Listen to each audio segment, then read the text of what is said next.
You're watching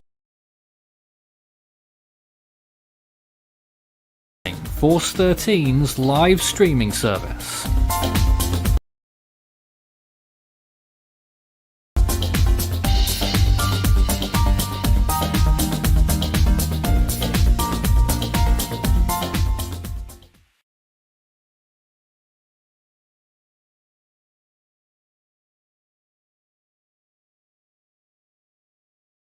Well, it would appear that absolutely nothing is working tonight on Force 13. Excellent. The music should be... I'm sorry. It's another one of those days. There is something serious happening right now, though, in the world as we are right now. The first significant Northern Hemisphere cyclone of the year has formed in the Western Pacific. We've been watching it for quite a while. Its name is Vongfong, the international name. The Philippine name is Ambo, and we've been watching it very closely over the last few days. Started as a mere very weak disturbance. Even yesterday, around 30 to 36 hours ago, it was a tropical depression, and now we're calling it a Category 4 with winds of 130 mile per hour winds and a pressure of 943 millibars. That's 130 mile an hour winds, which is 220 kilometers per hour. My name's Nathan Foy here in the studio. You can see me quite easily. If I press this button, hopefully something will work. Oh good, there is what we wanted to open on, the satellite image of the storm as we see it right now. I'm joined by our ever faithful Discord team tonight, who consist of Ethan, Luke, David, Preston, Samuel, Strat, and Craig. Good evening to you all. Good evening. Good evening. Good evening. And evening, and special welcome to those in the Philippines viewing via our Facebook page. I'll be here keeping an eye on the Facebook operation. Yes, so we're looking at the storm right now on the satellite imagery. We just got a temperature earlier on, not so long ago, about half an hour ago at most, a temperature of 14 degrees Celsius inside the eye, which is pretty damn good. Category 4 status. Tempted we were to go with 140, but not quite. 130 it is today at this moment in time. And as you can see, quite interestingly, it's moving due west, pretty much due west, guys, which would mean, if it kept going in that direction, a direct landfall on Samar. Now that is an interesting little paradox in a way, because the GFS model and other models were calling for a much stronger storm to head further north, whilst the ECMWF was calling for a much weaker storm to head south. Well, it looks like neither of those have happened, and they've sort of combined in some weird way, and at the moment, it's a strong storm trending south. Yeah, even with its due westward movement that it has right now, it'll probably make a gradual turn towards the north over the next few days and probably strike Luzon still as a typhoon, maybe Cat 2, Cat 3. Yeah. Yep. What For the we're moment, seeing, though, Luke? what we're seeing right now is those Dracoida wobbles, and what that means is that this eye is like wobbling around right now, and that might be due to a merger eye wall replacement cycle going on in its inner core.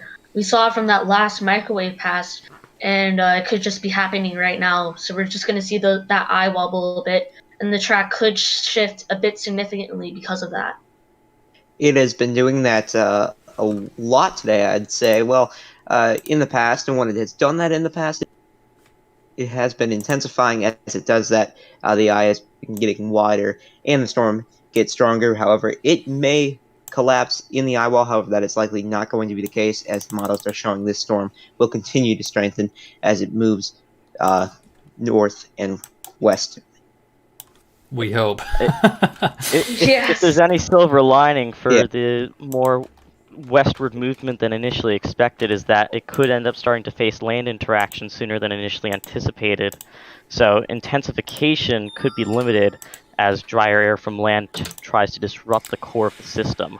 Well, I don't know though. We've seen things like Milor in 2015, which has a pretty similar trajectory right now, and it was hugging the northern coast of Samar, and it stayed quite strong, Category 3, Category 4.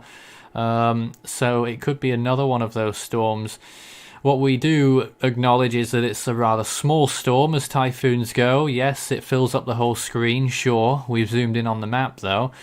In reality, the wind field is probably something like 200 to 250 kilometers in diameter, so it's not huge. But near the center of this system, like with anything in the Philippine region, we're talking large amounts of rainfall. If you're in the landfall zone, not only could you get wind speeds of nearly 200 kilometers per hour sustained, but also over 300 millimeters of rainfall. Yeah, and just to note on the infrared that we're seeing another hot tower that looks like it was blowing up quite a bit. It looks like it's not only that, but we're starting to see the black parts of the storm start to wrap around the eye wall, and that's definitely seeing those kind of like explosive like convection effects going on inside of the storm is really really a sign that the storm is indeed continuing to intensify. And as you say that, Samuel, I'm seeing in latest frames, I don't know if you guys are seeing it too, it looks like the eye wall is really starting to try to get back going again. If in the latest frame you can kind of see it getting a little more clear, and I don't know what your guys' thoughts are on that in the latest frame. Yeah, I'm seeing that as well, and we're seeing those like convection waves trying to go across the eye, trying to complete a complete ring around it over that central dense overcast. So if that can complete it, I think this could even furthermore intensify, even though it's quite a strong system at this point. It's possible, but rule number one, don't forget, it's so easy to look at the last few frames under a big microscope. It really is the trend over at least a 6-hour period that tells us the full story about what's happening.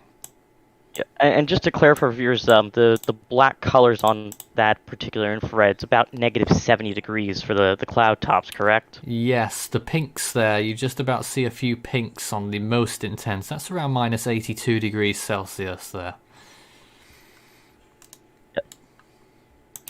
Overall, at the moment, though, a bit of an increasing amount of darker blacks and a bit of whites trying to flare up around the general eye wall. Luke said it right, though. Convective band still kind of obscuring this small core of a system. It's very hard at the moment as we're looking at still potential intensification. Yeah.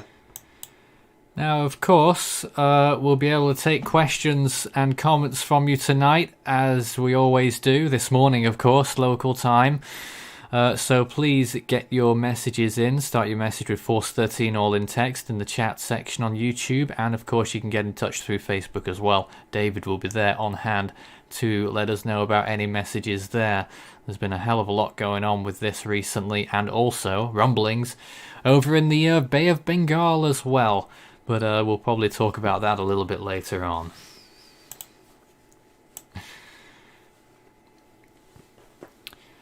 So let's now go to another look, and this is a graphical depiction of where those tropical cyclone wind signals are. So signal 2 yellow, I think not a moment before time. I think they should have been put out earlier. So there they are for the northern part of the island of Samar. Signal 1 warnings for the rest of the island and for the island of Biliran to the west. For Masbate, for Sorsogon all the way up to Camarines Norte in Luzon, and also on Catanduanes and Ticao Island. Those are the current signals, and I still think they're being a little bit conservative on that. I agree with you, Nathan. I think that it might do them well if they did issue signal 3 warnings given the current intensity of the storm that we are forecasting. and this thing is going to get more intense, as the forecasters say. And they've been lagging behind, and currently, I believe, in my personal opinion, that it should be upgraded to Signal 3. But I don't know the other opinions on that Yeah. idea. I think just the only other thing with going to Signal 3 is that it's 18 hours of lead time. I guess we're so used to, covering Atlantic storms where the lead time with watches and warnings is typically, 24 to 48 hours. And once we get really heavy onto the Pegasa warning system, signals 4 and 5, those are only 12 hours of lead time. And, the storm is the core of it for direct potential landfall impacts is still potentially about 1.5 to 2 days away, and so if there's anything limiting them from directly upgrading it now, it's probably just their designations based on time frame rather than anything else.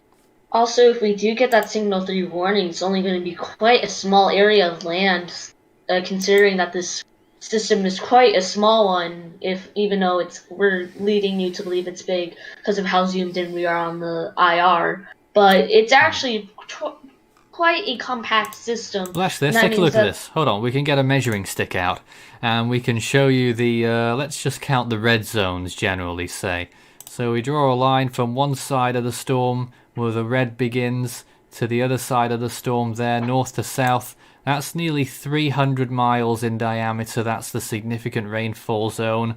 I would say the significant wind zone is probably 2/3 of that.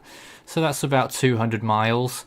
Which is roughly 320 kilometers, and then you've got obviously the typhoon force winds, which is really only that very central area, and that probably only extends, what would you say, maybe 50 miles diameter, maybe slightly more. Yeah, so the harshest impacts in the system are still in a really confined area. Even though we're zoomed in on it, if you zoom out, get the whole picture, it's still a relatively small storm, but that's not to discount the potential damage it can bring to any area it would make landfall on at this point in time. The CDPS is it's right on the edge of stage 6, unless we... That's what we were told by Devon not so long ago. I haven't had a chance to verify that, but obviously he runs it, so we'll take his word for it on that. We're already seeing... Go ahead. No, you go ahead. Currently, we are still seeing that the outer bands of Typhoon Vongfong, we are seeing them get into the eastern portions, affecting the cities of approximately Arteche, Oras, Taft, Sulat, and San Julian in eastern Sumar. Yes, and landfall is...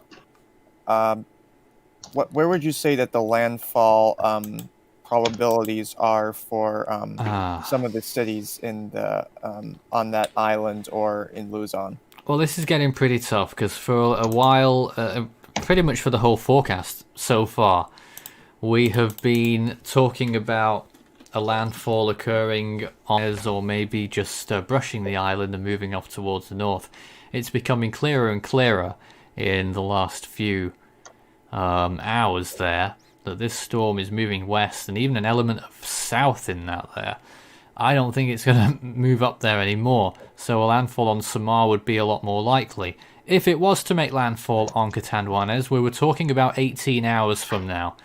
Given how Samar is twice as close, you do the math, we're probably about 8 hours away from landfall if it did make landfall on Samar. If the storm continues to move due west currently, that would put it in the region of about Oras and Arteche. However, this could change. The models are still showing that it might move a little to the north, so I would not be surprised if potentially it skirts the outside of the northeast part of Samar. I'm sorry. Yes, indeed. Okay, let's see if we've had any questions so far. Well, actually, there's more questions about the Atlantic than about this. Oh this my god. What a wonderful start. We'll take them, though. We'll take them. We're serving everyone. Obviously, we're going to give a lot of attention to Vongfong, but rightly pointing out that there is a red crayon out in the Atlantic Ocean. Believe it or not, if this is the first you've heard of it, I know it's quite a surprise.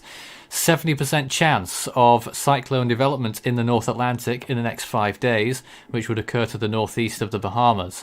So that would probably be a subtropical cyclone, probably not very long lived, maybe just about getting to tropical status, and that would get the first name of the list, which this year is Arthur. Yes, which would, in this case, it would mark pretty much continue the very long active streak of preseason storms.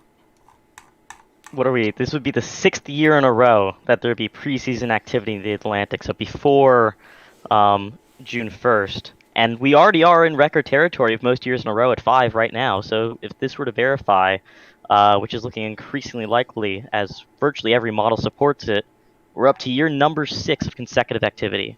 And Strat would be doing somersaults. Now we have some more questions. What do we expect the peak intensity to be? Would it be a super typhoon or even a category 5? What are your guys' thoughts on that? Well, in my opinion, I don't see this becoming a Cat 5 at all. I think that's pretty outlandish.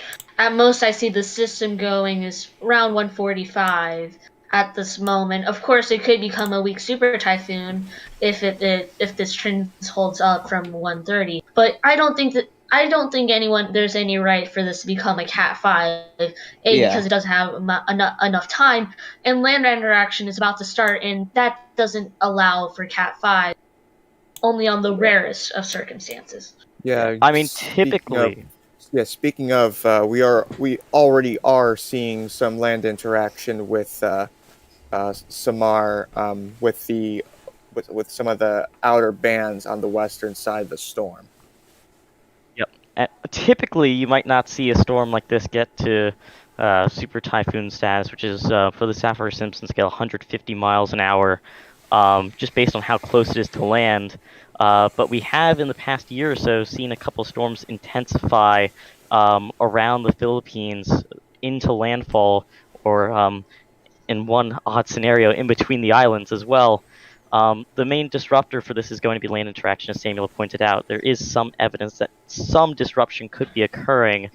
It's just that it has a window to intensify because of its size more than anything else. If it was a much larger system, it could be struggling a bit more, but these small systems are prone to pretty intense fluctuations in strength. So just as easily as it got up here towards Category 4 intensity, within less than 48 hours, we could see it try to crumble back down. Just as quick if it gets demolished by land. Yeah. Yeah. And sorry, you go. One thing that I'm seeing also is that the eye wall is really starting to get elongated as it moves to the west. Yeah, I'm noticing that as well. But as we can see on like the moisture, the eye is pretty clear. It's just very elongated and ragged, and that's because of its Dracada wobbles, which happens when you're going through a merger eye wall replacement cycle, or just an eye wall replacement cycle in general. And we don't have any microwave passes recently that will indicate whether it is near its ending, but usually merger eye wall replacement cycles don't take as much time. I was just gonna jump in. Look, I've got a microwave image from Sims. I'm just gonna pull it up real quick. All right, we'll get a hold of that as soon as we can. In the meantime, just a reminder there of the latest tropical cyclone warning signals. I can also tell you that in maybe an hour's time, you will start to see the first visible images of this storm. Now I've got to find the right button to show Craig, and I think that's here. Oh no, well, there's our logo, our lovely Force 13 logo, whilst we try and get things sorted here. That's gone wonderfully. Okay, we've got a loading screen right now, Craig, so that's not working so well. The age-old problem of having the loading screen. This, until we get that back, this is what we're waiting for. You can see just a large area of darkness there. Somewhere under that dark cloud, or the shadow of the Earth is this typhoon, and we'll get the visible of that pretty soon. Here's back to the infrared. This is a hybrid of the unenhanced infrared imagery and the water vapor imagery. The one we were showing earlier, and we can show that one again, is the enhanced infrared imagery, and that really gives you an idea of how cold those cloud tops are getting. And Nathan, we have a question from somebody in the chat. What will the impacts in Tacloban City in Samar? What will the impacts be there? That is just between, I believe, on the southwest coast of Samar. And, well, if this thing keeps going, likely the outer bands of Vongfong will be hitting that area. Yeah. I do apologise that things aren't working as well as I'd like today. We are trying some new stuff out, and we're a little bit rusty, but we're trying to get everything back up. Hopefully we're doing a good job. But about Tacloban, again, looking at Luke's screen there, and now back to ours, you can see Tacloban. If you're unfamiliar with where Tacloban is on this map, it is somewhere around here. So Tacloban, as you can see, just about to get into the southwestern bands of this storm. And by the looks of things, they'll probably get moderate tropical storm force winds. But if this storm does do the unthinkable and dives towards the south, then, well, you never know. You could see the possibility of nearly typhoon force winds. I just don't think that will happen. I think what we're seeing right now is just a little wobble, but, well, we got to keep watching. Now, on my screen, I have the revised public storm warning system, also known as the signal warning systems used by Pagasa. Now, when we're talking about, if you can put that up on your screen. Yeah, we got it. Okay, so basically, here, so what you see is this graph. So they go from signal warning. So the signal warning number 1 has a lead time of 36 hours. What that means is that we're expecting 30 to 60 kilometer per hour winds, which is 20 to 35 mile per hour winds in advance of 36 hours. And basically, it's no damage to very light damage. I mean, I just want to interject right now, Luke, because what we've been talking about earlier, and we look back at that satellite imagery again, and this storm is still barreling towards the west, and we say, if it keeps going at the same speed, the same direction, we're 8 hours away from landfall in Samar, and this storm currently has winds of probably around 220 kilometers per hour. So on that scale, we really should be seeing signal 4 warnings out there right now in Samar. Yeah, exactly. Now, I mean, of course, we didn't expect this sudden shift in movement. We didn't expect this due west movement. We're expecting this northwest, general northwest movement. And it's just shifted completely. Like on the real Earth, on the you can see on the satellite, I put an arrow down and it's moving. It had a southern movement there for a second, and that's delaying that northwestern movement and making it more likely about that landfall in Samar. Yep, certainly is. Yeah. It seems right now that a lot of the more intense convection is a bit more displaced to the north, to the north side of the storm. But we expect that. But personally, I would expect that to basically become more concentric in the hours ahead as it continues to significantly intensify. Yeah, that's a good point. Currently, it might seem like some of the strongest convection is on one side of the storm, but you have to think about this system is that it's going to wrap around its convection and it's going to be stronger on all sides once it does intensify. All right, Craig, we've got your imagery now if you want to go talk about that. Yeah, just think that might work. This is the new microwave image that just came out not that long ago.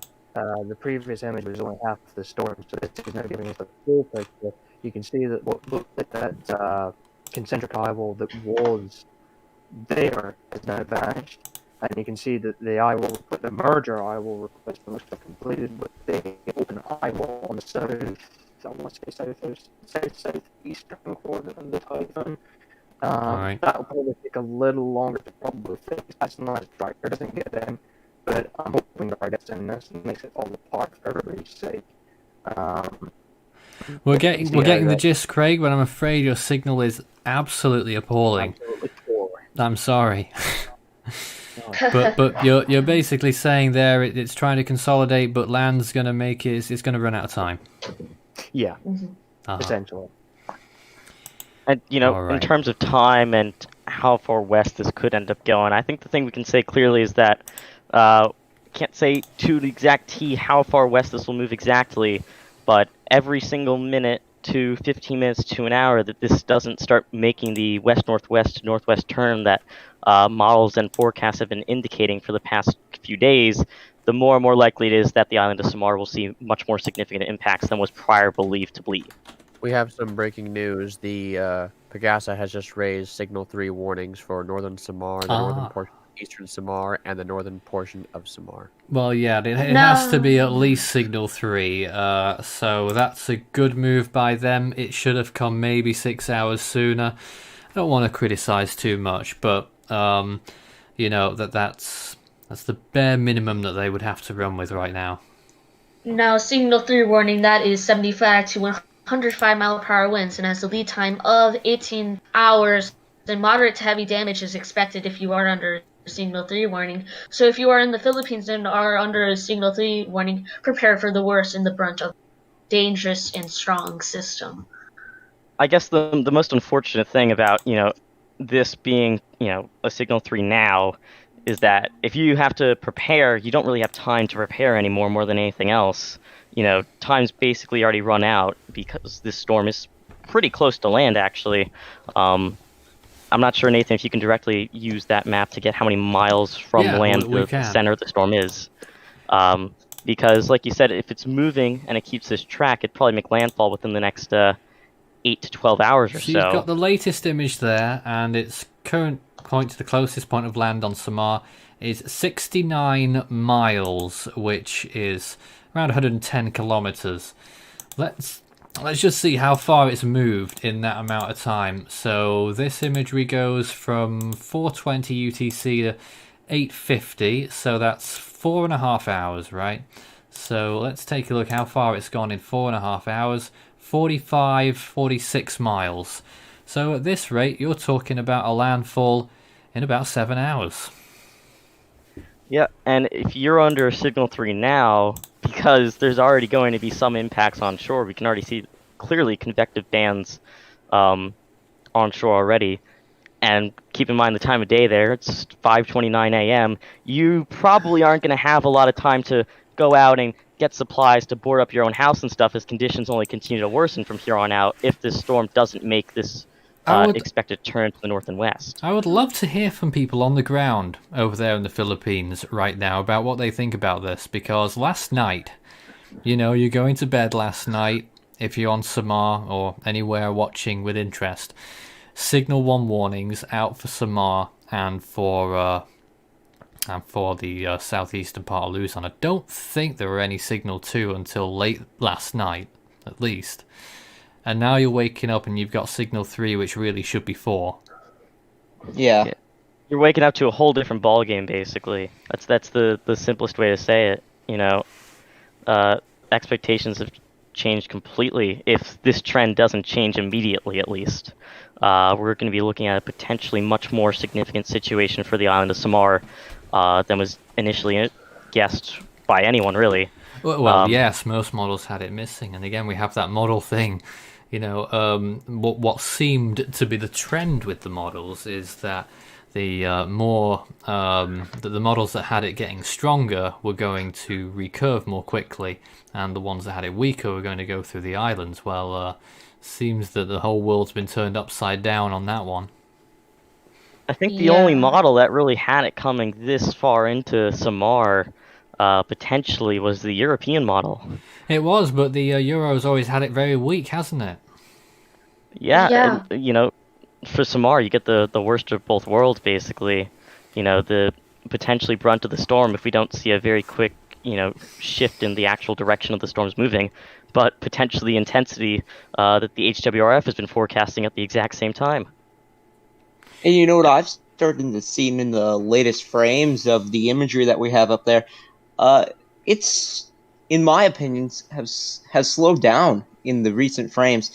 So I don't know if I'm the only one seeing that, but I feel like it's slowing down. And if it's slowing down, it could potentially take the turn if it can do it quick enough. Otherwise, it will likely keep moving west and hit the island of Samar. I've just seen a few mentions about this as well, and it's obviously going to crop up, but one thing we got to say, you've got this storm barreling around near Samar. If you're on that island, or if you're in a vulnerable location, coronavirus or no coronavirus, get out of there. Simple as that. Yeah, definitely. Yeah, And Probably. Go ahead. what we've been seeing from like the last few frames is it's still wobbling, and now we have a new convective outburst covering up some of the eye now, and the eye just continues to keep shrinking. Also, we just got another microwave pass, basically the same as Craig's, just in an easier way to digest. It just only shows, as Craig said, a partial eye wall, a huge northern eye wall, but the southern eye wall is completely lacking right now. And you know, Nate? Go ahead. Who's that? No, you go ahead, please. And Nathan raises a great point. Your immediate safety is more important than if you may catch the coronavirus. So please take the situation seriously if you are on the island of Samar, and frankly, throughout the Philippines, as this storm could track straight through it if it continues on the path that it's going. Yeah, I'm just noticing that area that looking to be a hot tower that's blowing up right on the northwest side of that eye wall. So be very interesting to see how that's going to impact the development of the system as it continues to track further west towards Samar. A lot of people in the comments suggesting that it's a CDPS Stage 7. I have not received any confirmation from Devon on that, but I will do the calculations myself and get back to you on that. So whilst I do that, I guess you guys can fill in a bit more time. I was going to say, the latest we had was a borderline Stage 6. So before, it was barely below Stage 6, but still Stage 5. Yeah, that's true. And potentially the impact area that we need to be monitoring more has changed too, so it could be different now. But that's not confirmed to be a Stage 7 yet. I'm just going to leave Luke's screen on for a little while, so don't turn it off. Yeah, like Samuel mentioned, there is a convective blow-up coming on over the northwestern side. The most recent frames actually even showing what was trying to be a more cleared out eye almost being completely obscured by this really heavy convective blow-up at this point. Getting some definitely minus 80s there with those pink cloud tops coming up on the infrared. Very intense cold cloud tops as the storm continues to move almost due west. If you have any questions that you want us to answer in particular about this storm, start your message with Force 13 all in text in the chat. Lights up for us in a nice bright orange so that we can read it out. Especially if you're in the Philippines. If you have any questions about your particular location, feel free to put them there. Yeah. All right, I've got the information about the CDPS, and it's exactly where it was before. It's still a borderline Stage 5-6.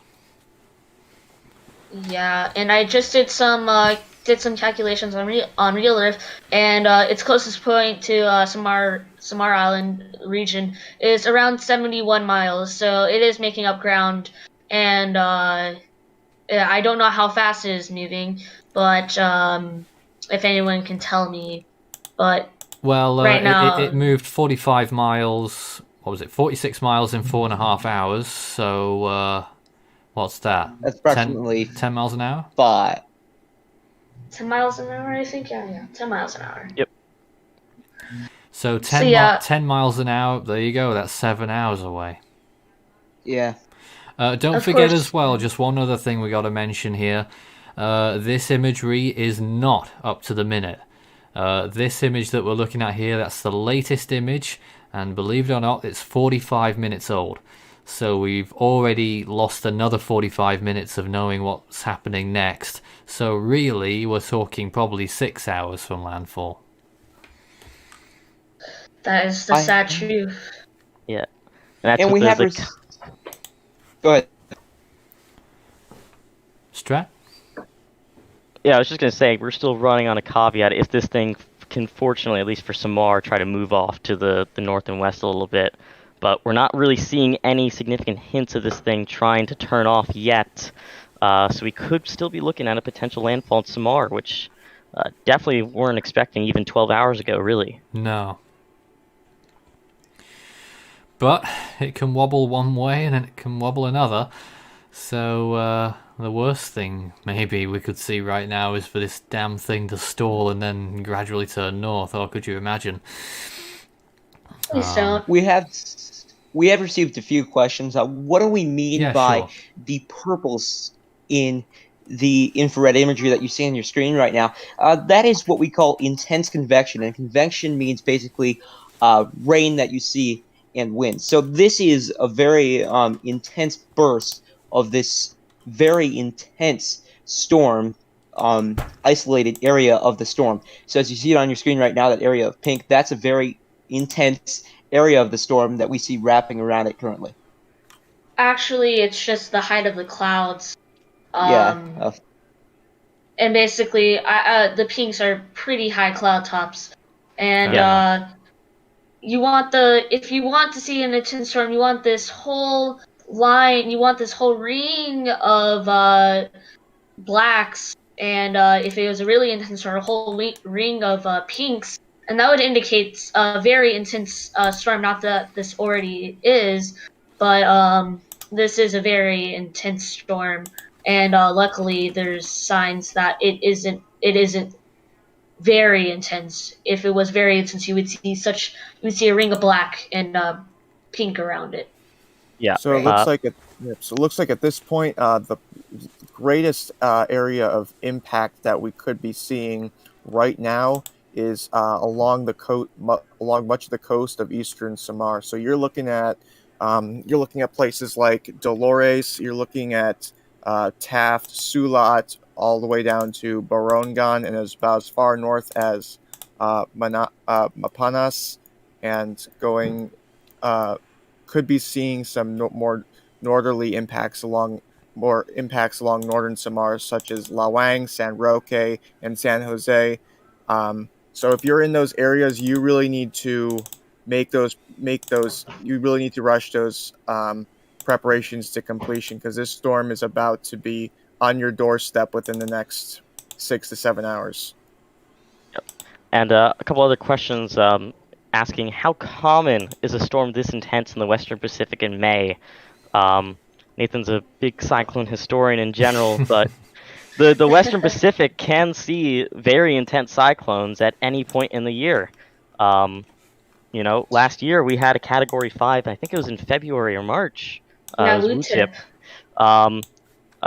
Unlike the Eastern Pacific or the Atlantic, which are typically more bound by time of year, if conditions are conducive, a very strong cyclone can occur in the Western Pacific. Yeah, before we get on to more of that, Strat, we do have the new graphic now from Pegasa. You can see where the Signal 3 warnings are. Probably more significant is the Signal 2 has been extended halfway through Camarines Sur. The Signal 1 now, almost all the way to Manila. So quite a large area now under these warnings. They're starting to really catch up to the situation, I think. Yeah, and actually, like the closest, the place where I marked that closest area to the storm, if it was to make the earliest landfall, is actually under that Signal 3 warning. In fact, of course. So you could see it actually make landfall. They're pretty close to that area. So landfall calculations are anywhere from 6 to 7 hours. And with the lack of time and the lack of warning, for Samar, it is very of vital importance that you prepare for this storm, as it will be in your location very soon in terms of cyclone progression.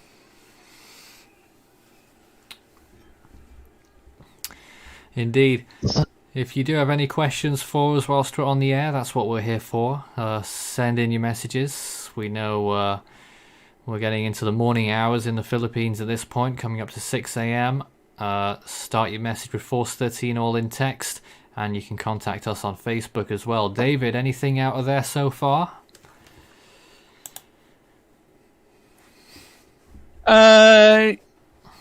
Yes, just local conditions, but I'm monitoring the YouTube chat. Has some good questions coming off, coming out of there.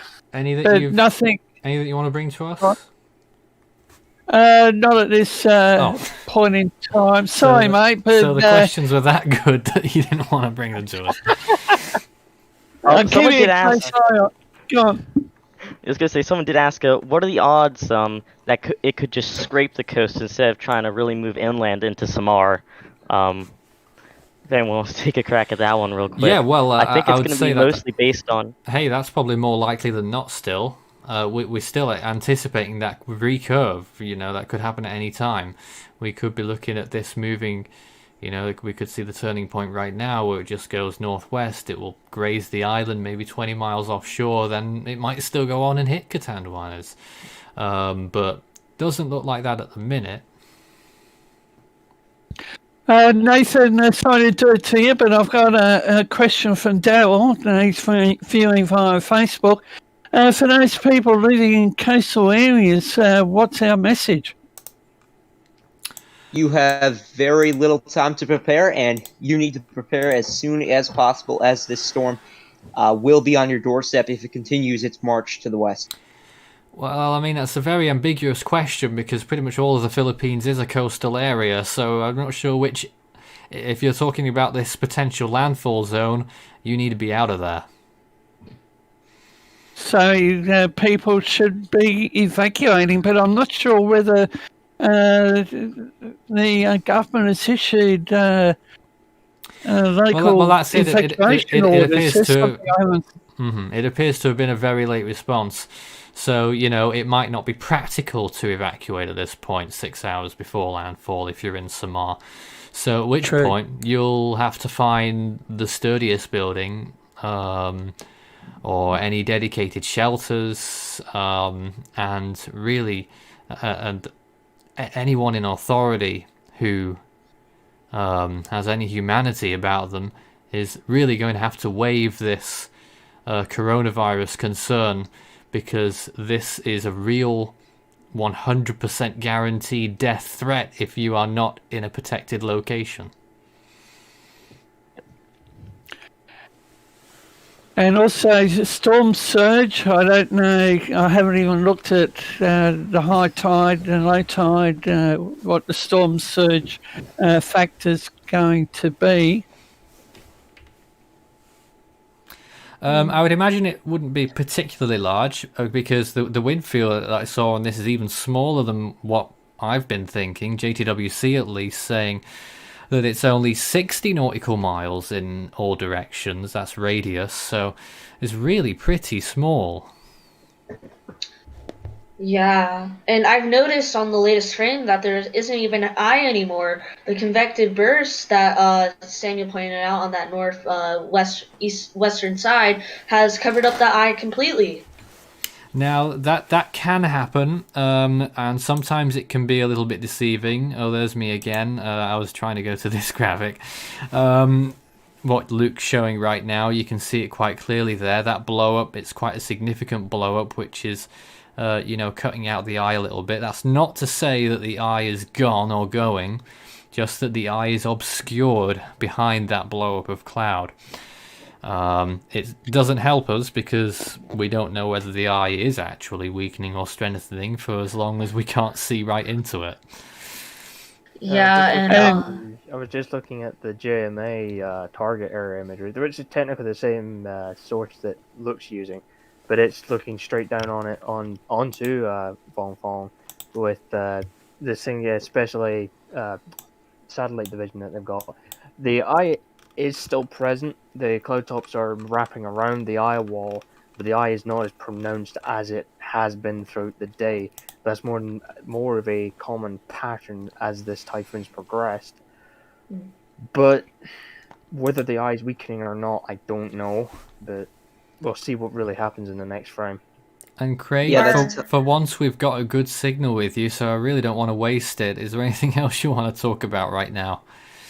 Well, while the good signals last, we've got miracles. Not really. I mean, if anything, not really going to go on about the Atlantic potential. But if anyone's in the coastal area of the potential landfall zone, i.e. the potential Samar landfall, please take this extremely seriously. Please remain as safe as you can possibly be, especially during the COVID pandemic, even with that still ongoing. And, of course, be as safe as you can from this typhoon. Even if it doesn't make landfall, you're still going to see some potentially inclement conditions. You're going to be seeing them anyway, regardless of landfall or not. So you're going to be seeing persistent heavy rainfall. So every threat's there, pretty much. Yeah. Just a reminder, this is the very latest from Pegasa, the tropical cyclone wind signals on your screen right now. I'll read them all out as they displayed it on text as well. So a Signal 3 warning is in effect for northern Samar, the northern portion of eastern Samar, and the northern portion of Samar. Very intriguing, that island, that they have 3 different provinces called Samar, Eastern Samar, and Northern Samar. But I digress. And that is for winds of between 121 kilometers per hour to 170 kilometers per hour. That's typhoon strength. 170 kilometers an hour is, what's that, about 105 miles an hour in the next 18 hours. So there could be significant impacts there. Buildings could be damaged. Signal 2 warnings are the yellow zones on this map. Catanduanes, the eastern portion of Camarines Sur. Where else? The Ticao Islands. And I think... No, I've missed out some, haven't I? I can't read through all of this, but you can see on the map there Albay and Sorsogon as well. And Signal 1 warnings in effect for Cavite, Laguna, Batangas, Rizal, Quezon, Marinduque, the eastern portion of Romblon, Miliran, the rest of Samar, the rest of eastern Samar, and the northern portion of Leyte. I think that does include Tacloban. Yes, Tacloban is included in that Signal 1 warning. And that's all of them at this point. So there is that graphical depiction. And that is as of 5 a.m. this May 14th local time in the Philippines. It's coming up to 10 to 6 now. And this is Force 13's continuing coverage of this current typhoon, which has sprang up out of very little at all. But lo and behold, here it is. And latest development there, a massive flare-up, which is disguising something. Yeah. The Joint Typhoon Warning Centre is updated, and the eye is now 8 nautical miles. And they're saying... the eye is covered, so they're basically saying what you've said, and they're saying more rapid intensification or steady intensification for the next few hours. Yeah, looking at it right now, I don't see rapid. I don't see it being rapid. But we could still see some more gradual intensification. You could still get the super typhoon status. Yeah. What percentages are you giving that? Oh, I wouldn't want to put a number on it. Not yet. Sorry about that.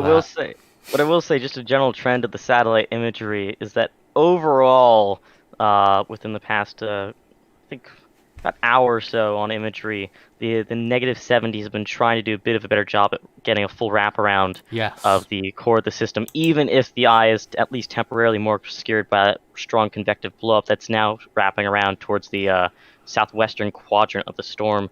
Over the next probably 30 minutes or so, we'll get to that part of the system. Which is concerning if the eye were to, for some reason, want to clear out and become very nice and pretty for us. Hopefully that doesn't really happen, but not a great trend to see. But microwave's going to be the most telling over anything else to give us the real structure of the eye when we get that kind of data out. Well, we saw that not so long ago. It was all the northern side, but I think eastern side is looking a little bit flaky at the minute. We'll wait and see whether that bulks up. Yeah. And also, within the next hour or so, we're going to start to see a lot of the 18Z models render out, so we can see if they've really tried to adjust this potential further shift to the west. I know the GFS, at least compared to 12 hours ago, at least initially, brings the storm significantly closer to Samar than it did 12 hours ago. Yep. We've got loads of questions that have come in, and because of the volume, we're not going to get through every single one. We'll do our best.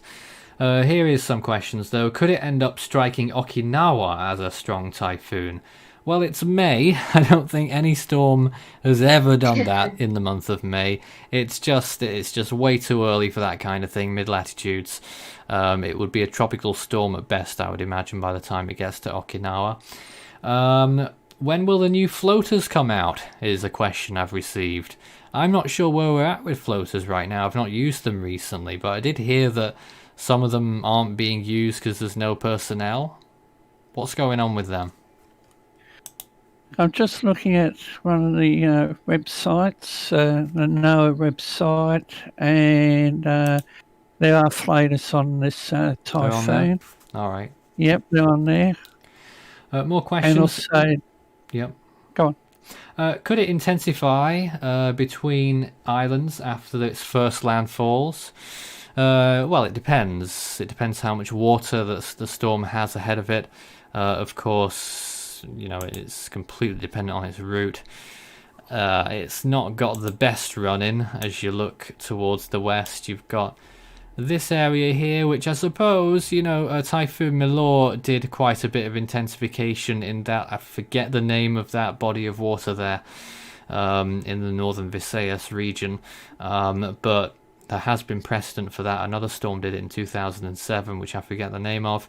But obviously, it's much more likely that the storm will take a more northwesterly route and track further over these land areas and probably weaken. And Nathan, in the latest frames that I'm looking at it, currently I'm looking at it from a different source of the imagery, but I think it might be trying to go northwesterly in the latest frames. I think it's gearing up to turn to the northwest. I don't know if anybody sees that, but I feel like the storm structure, it's going to just start to take that northwest turn. I don't know if there's any evidence that you are seeing from that, but I'm seeing that it might. Yeah, I think we'd probably have to wait another hour to get full confirmation, but just a minute updating frames from Himawari, maybe a bit of a less fully directional move to the just west, but we want to try to see hopefully a trend established of that for the sake of Samar. All I can tell you right now is that everything's failing here at Force Setting HQ. So who knows where we go next? Yeah, there's a lot of questions in terms of intensity. People asking, will it become a super typhoon and stuff? It's probably going to need to have a clear eye if you'd really want a full designation of that. But in terms of the historical intensity of the storm, the models when this thing was first trying to form was indicating potential Category 3, Category 4. Then everything backed off. But in terms of intensity, we're still kind of matching some of the more original expectations that we could see this as a Category 3, Category 4 system coming towards land. So becoming a super typhoon, so that need to gain about another 20 miles an hour or so from its current strength. It's possible, but it's definitely not a certainty. I know the most recent cone we put out wasn't calling for it, for example. So I was asking, what is the speed for Super Typhoon? It's 150 miles an hour, so it's Category 4. Just being a Category 4 does not necessarily mean a storm is a Super Typhoon, based on designations given by official agencies. We're going to take a short break here. We're at the end of the hour. Sorry to cut you off there. We'll chat more about this when we come up on the other side.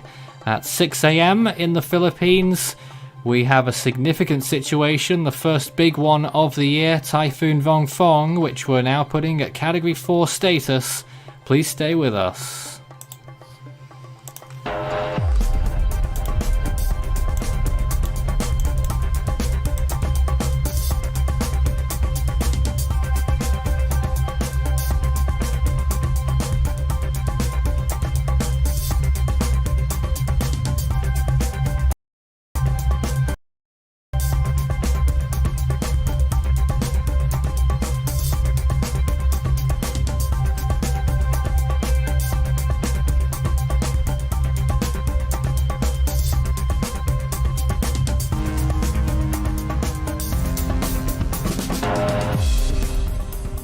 Hour of live coverage will begin in a moment.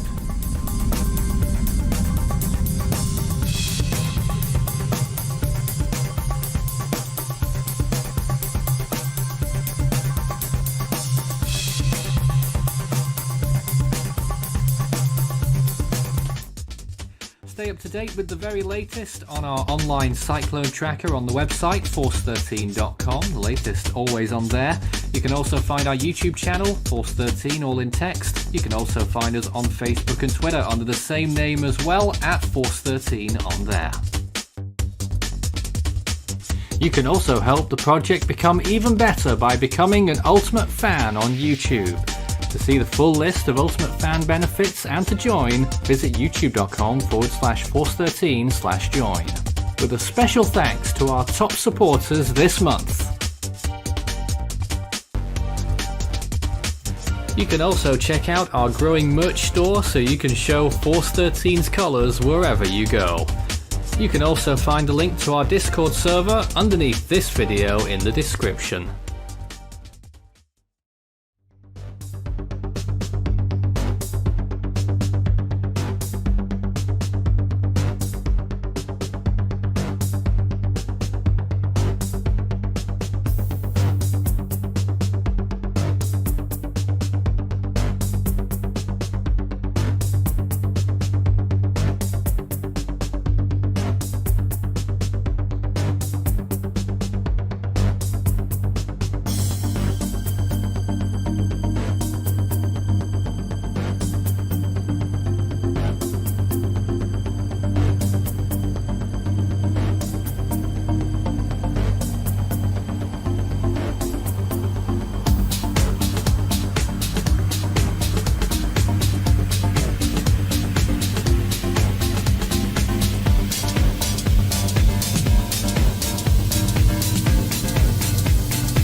You're watching Force 13's live streaming service.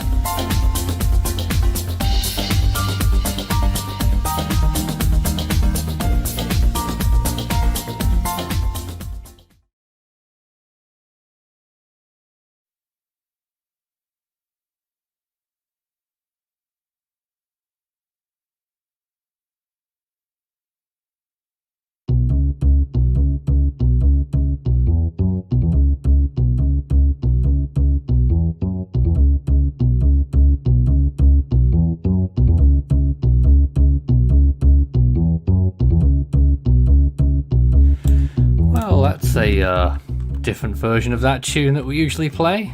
I really don't know what's going on tonight in our coverage. Everything's just going wrong, but the vital stuff we are getting through, I'd like to think. We are currently tracking Typhoon Vongfong, the Philippine name, Ambo. Of course, you've probably heard it a lot by now. But at the moment, it's still heading on what appears to be a due west course, which would take it to a direct landfall on northern Samar in about 6 hours' time. That's not far away at all. My name's Nathan Foy. I'm joined again by our Discord team, which in this hour consists of many of the same faces that we saw last hour. Ethan, Luke, Isaac, David, Preston, Strat, and Craig. Good evening to you all. All morning. Good evening. Evening. Hi, and we appreciate the support coming in via our streaming onto the Facebook page. Yes, we are simulcasting on Facebook as well today. So whichever your favourite platform is, we're here, we're there, we're everywhere. Of course, you can also send us messages on social media. Can't guarantee that anyone in our live room right now will be looking at Twitter or whatnot, but maybe someone out there will be looking at your messages. The best way to get in touch is through our chat section on YouTube right now. Start your message with Force 13. A lot of people are watching that. And David has got his beady eye on the Facebook comments as well. Very beady. Even though you're not the only one that had technical issues. I was trying to work out what was going on, but it's running smooth. Only minor. Let's talk to Isaac, because he's showing us something new. What are we looking at here? We're looking at radar off of a radar site in the Philippines. I can't for the life of me pronounce that, but the name is right below the eye wall you see there. And this is just the latest loop off the radar of the storm. Yeah.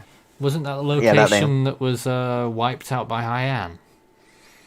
I believe so, and I guess they got the radar back online, so this is current radar off there, the latest.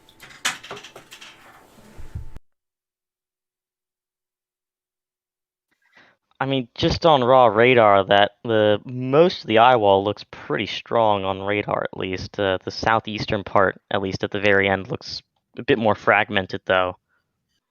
Yeah, I think what it's trying to do is maybe do a eye wall placement cycle. You see it earlier in the radar loop. There appears to be two really close together eye walls, so I think it might be trying to do an eye wall placement cycle right about now. Yeah, I'd agree with that, Isaac. Yeah, I'd agree with that, Isaac. Looking on the infrared imagery too, I think that it might be trying to get an EWRC going in the latest frame. I agree with you there. So, if you've just joined us, and maybe if you've been under a rock for about a day or a day and a half, you'll be probably quite surprised. Because 36 hours ago, this was a 35-mile-an-hour tropical depression. That's what she call rapid intensification. I mean, just seeing that intensify so fast. And speaking of intensification and sort of the storm structure that's going on right now, we can see that convection burst that happened in that northwestern side. Now, what that's going to try to do is, if we're going to use this analogy, the end of it, it's like this. The front of it is going to try to catch the end of it. It's going to try to catch its own tail. And if it can do that, that will allow for some intensification. Of course, we're not sure if this is going to be a long-term trend or a short-term trend, because this is just popped up. This is a new feature that's only lasts for, I'd say, around 30 minutes or so. So we got to see how this long-term trend turns out. And this is still continuing to move west, so it looks like a landfall into Mars is becoming more and more likely. And let's say one other thing about this. People have been talking about land interaction quite a lot and saying, hey, it's gonna imminently start to lose strength. Don't forget how small this thing is. The main core of the storm is still about 30 miles off the coast of Samar, which means it's got 3 hours of intensification left at least, even if it makes landfall there. And if it doesn't, it's got even longer. I will say... Go ahead, Strat. Yeah, I was just going to say real quick, this main convective burst that's kind of flowed up starting near the start of the stream about an hour ago, has definitely expanded, although it's not as cold at peak temperature as it was prior. There's still some splotches of -80s, but it is covering almost half of the whole core of the system now. The whole western side is completely wrapped around by this, and not just that, but overall -70s are almost completely wrapped around now as well. Something else that's pointed out in live chat, is that the first visible images should be popping up any second now as well. I'm not sure if they're quite there yet. If they're not, they Nearly. will be They- very shortly. I actually have them on right now. Not on my screen share, but I'll put them up in a second here. But I have the latest visible. There it is. It should be on my screen. We'll have visible here shortly as well. But let's take a look at whatever. Well, there is a bit of a mess by the looks of it. Doesn't look so good on visible. looks like one. Gotta say. Satellite and radar are completely different. Here we are. We've got our own first look at the satellite image. This is a first visible image of Typhoon Vongfong, Philippine name Ambo, this morning. Not too much to look at just yet. But we'll go and grab that image now, and we'll do some photoshopping and make it look better to give people a better impression of what we're seeing right now. But that is where we're at. Definitely say you're gonna see, when we get good visible imagery, very high cloud tops on visible on that western side, even with a not great looking visible appearance in terms of eye structure, just because it's not clear at the moment with all this convection covering it up. The underlying structure isn't looking half bad at this point, which is why it's having its current intensity as a Category 4 system. And to clear it up for people in the chat, this is not currently a super typhoon.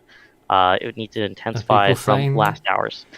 People are trying to stay stage 7 CDPS. People are also trying to stay super typhoon. It'd have to reach 150 mile an hour sustained winds to be a super typhoon. That's 240 kilometers an hour. Yep. Yeah. That's the conversion for non-Americans. Pretty much. And non-Brits as well, because we use miles per hour. And looking at the latest imagery, I think that when it started to make that west-southwest turn that we saw earlier, I think that it took that west-southwest turn and is now starting to move to the northwest, especially evident in the latest frames of the real Earth imagery in the 10 minutes gaps. I don't know if any of you are seeing it, but I definitely am starting to see it now definitively. I think I saw that. Too early to say. There. Too early to say. Yeah, I'd want to see another probably hour or so of imagery before we kind of make any more pure conclusions. We could just be seeing wobbles because it's a very small system, potentially undergoing eyewall replacement cycles.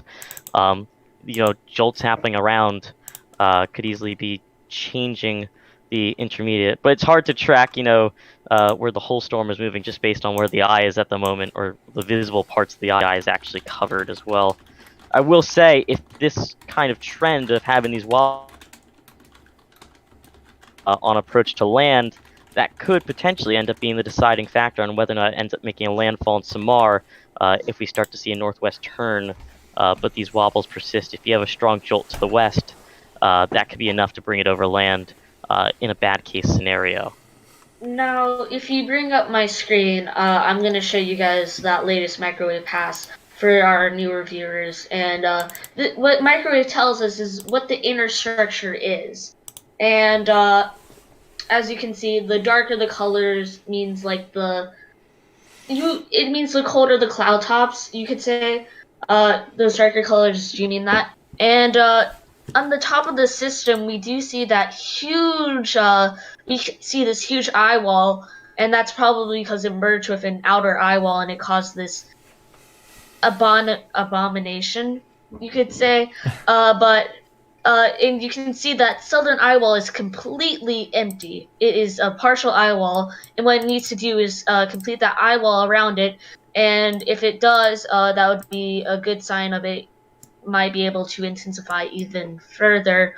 Of course, this was taken an hour ago, so it isn't as up to date as we would like it, but it is the most recent microwave pass. As far as microwave passes go, it's not that old, so that's not that too is bad. very true. So we're still looking at it on the imagery that Luke is providing, and of course the one that we've got as well. I know that Ethan and Isaac, you've both got stuff up there as well. Anything you want to point out? That convective burst, as we've been saying, has really clouded over the eye in the last few frames. I'm not sure if that's going to induce some sort of weakening. I have heard some rumors that there has been a eyeball replacement cycle potentially ongoing. I haven't seen too much evidence of that, so I don't think there's an eyeball replacement cycle ongoing, but there could be one pretty soon. Yeah, no, there's not one right now. I would say earlier it appeared to have undergone one, but now it seems to have. If it's still doing it, it's almost done. But I believe it's nearly finished its eyeball replacement cycle if it's done one. Just looking off radar, because you can see those concentric eyeballs in the first few frames, and then it goes away and converges into one big eyeball. Someone asked a question. I think we can go into a bit of the history of the past day of the storm with this one, actually. Where is it expected to make landfall, if it will? And this has kind of been a changing narrative, particularly within the past several hours of what we've been expecting. This is the best thing we can do for you right now. I've gone back, well, hopefully this image will load. Guess not. To the 5:20 p.m. UTC image. So that is now, how long ago?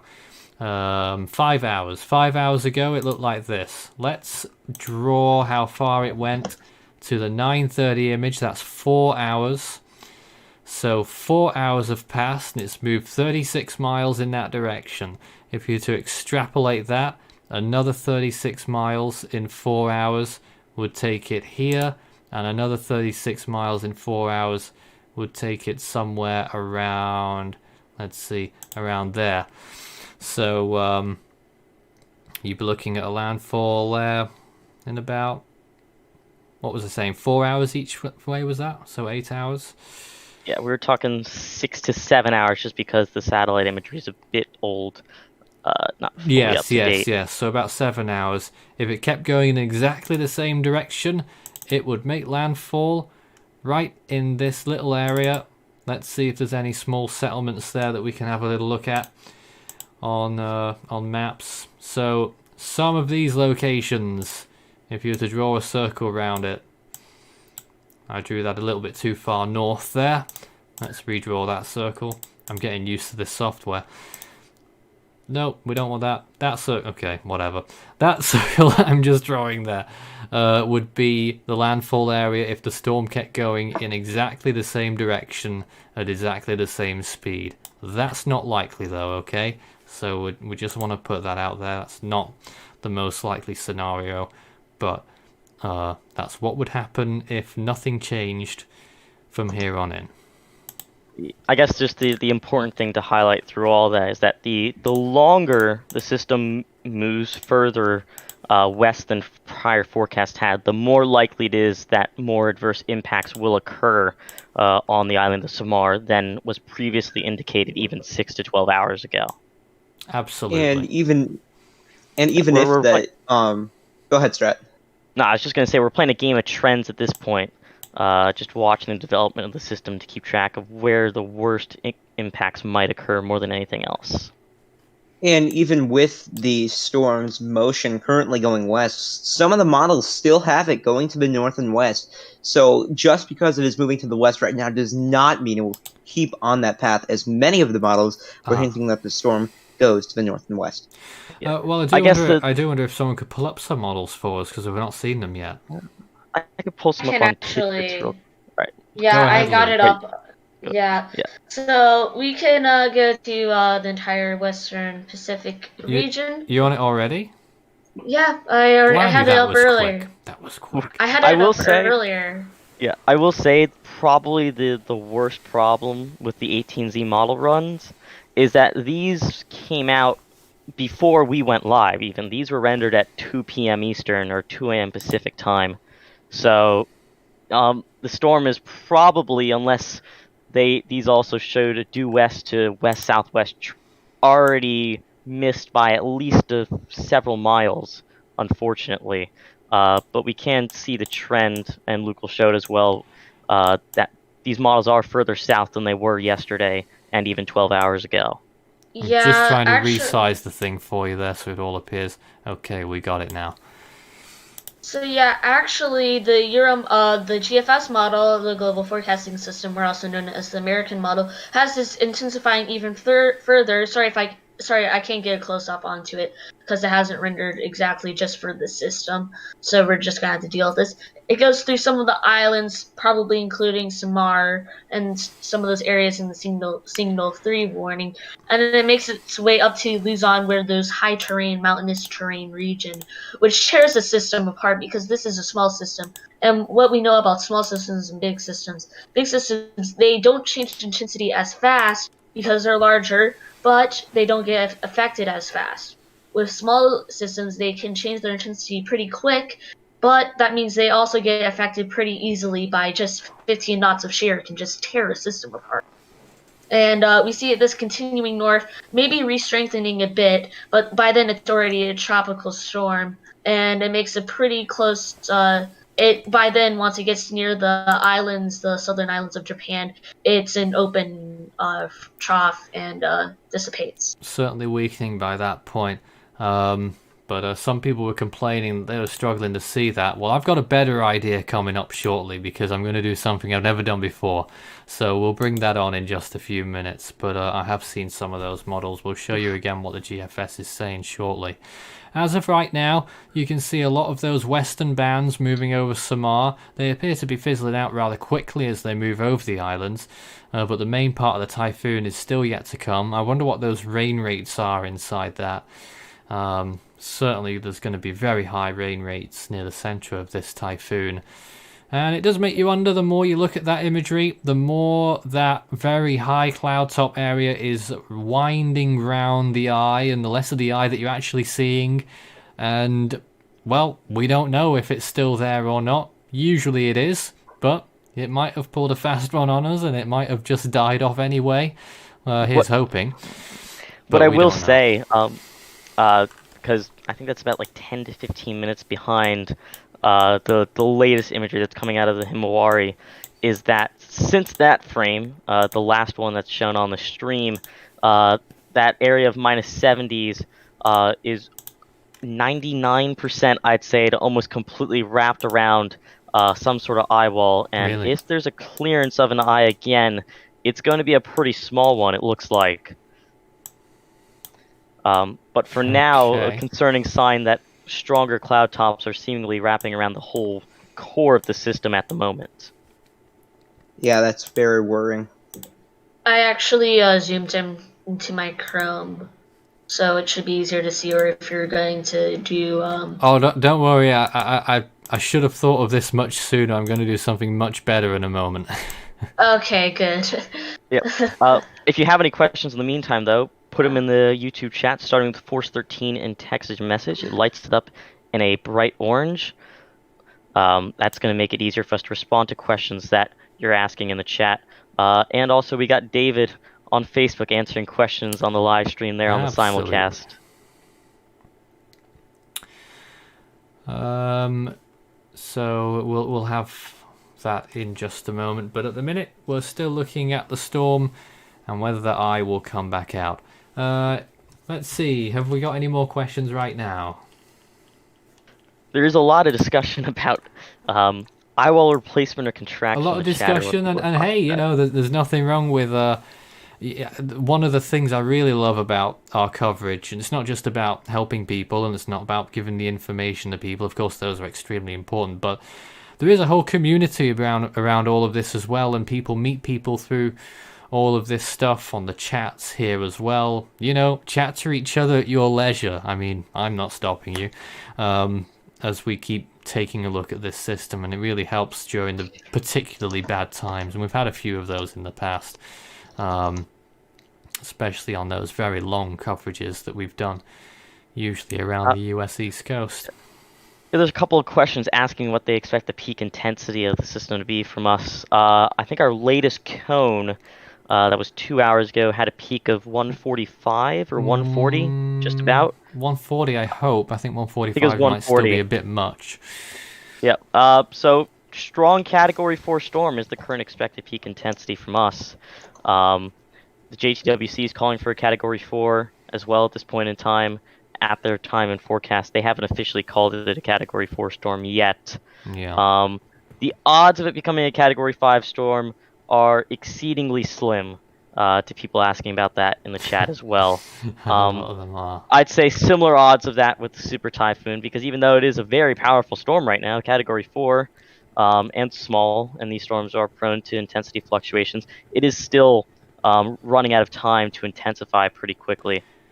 People are asking about Satide. Well, I can tell you that earlier we were getting raw numbers in the lower 140s, and we actually got final numbers in the upper 130s, but I wasn't particularly satisfied with its appearance, so we went conservative on that with 130 when we started tonight's stream nearly, well, just over an hour ago. And one thing I'd like to mention is that the convection on the western side of this storm that was impacting the eastern areas of Samar really has weakened since the start of our stream here tonight and this morning. Yes. Right, we've got it ready now at last. This wonderful graphic showing you the storm as it was when the 18Z GFS run initialized. 18 UTC, that would have been how long ago? 4 hours ago? Just over 4 hours ago this initialized. You might be wondering what the hell you're looking at. Well, quite clearly you've got the typhoon there on your right hand side, not too far from the island of Samar. The blue areas, if you're seeing darker shades of blue, the winds are starting to pick up a little bit there. The green threshold is where tropical storm force winds begin, so that's 40 miles per hour or 65 kilometers per hour sustained winds. The yellow is where the typhoon force winds begin. That's 75 miles per hour or around 120 kilometers per hour. And when you start to see some more oranges there, just for instance, probing it there, beginning, it initialized there at 93 knots. So that is around 110 miles per hour, which is 175 kilometers per hour. So that's what it began with.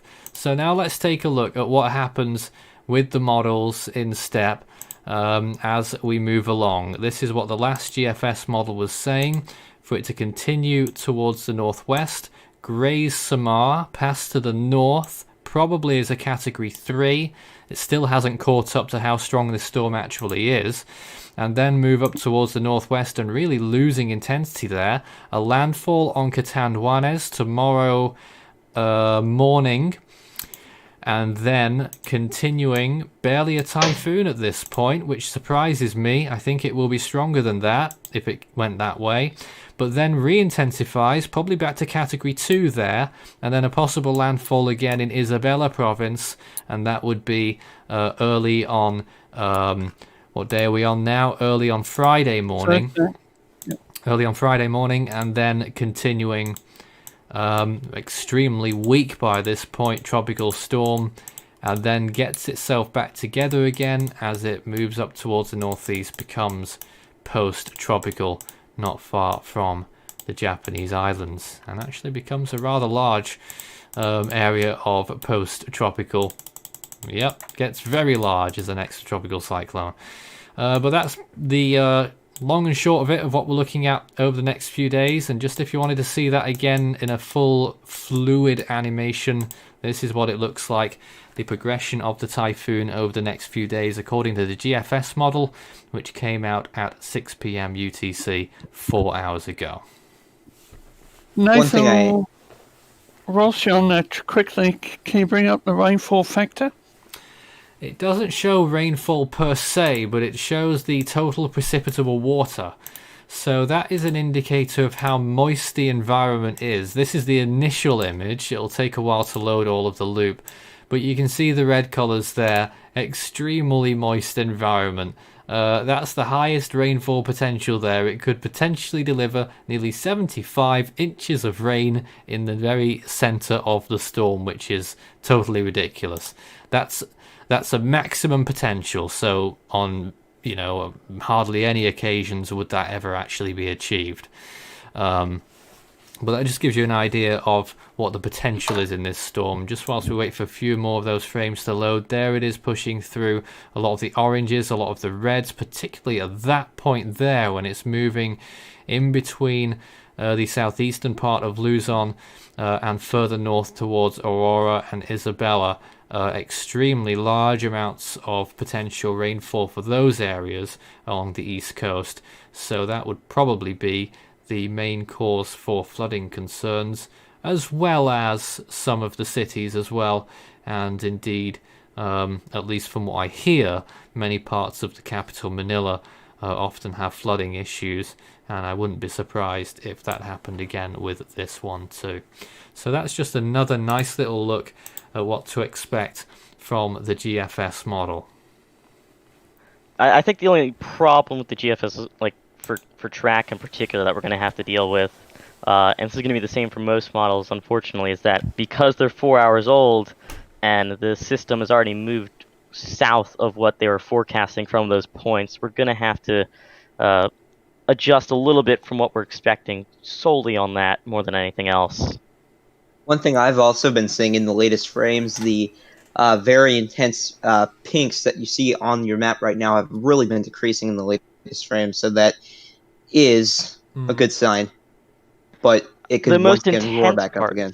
Yeah. The most intense parts of those -80s have been fading, but overall, there's been a very significant wraparound of -70s around the whole center of the storm at this point, with some -80s still there, but compared to even an hour and a half ago, a much wider area of -70s.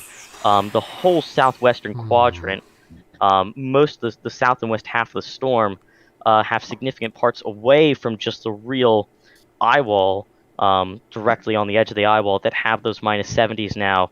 The north and eastern eye wall are going to be the weakest at the moment, it seems, but even those are having -70s completely wrap around, if not being just short of having a full wraparound at this point.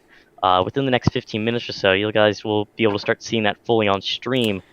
But if that continues and you see an eye start to clear out, that's going to be concerning, to say the least. It's a pretty tough one right now because what you're seeing there, again, the eye is very obscured by those massive cloud tops. Now, you might think it's a good thing on the face of it that those -80s are going away, but the aerial coverage of those -75s plus is increasing, so I would not say, I wouldn't conclude anything yet.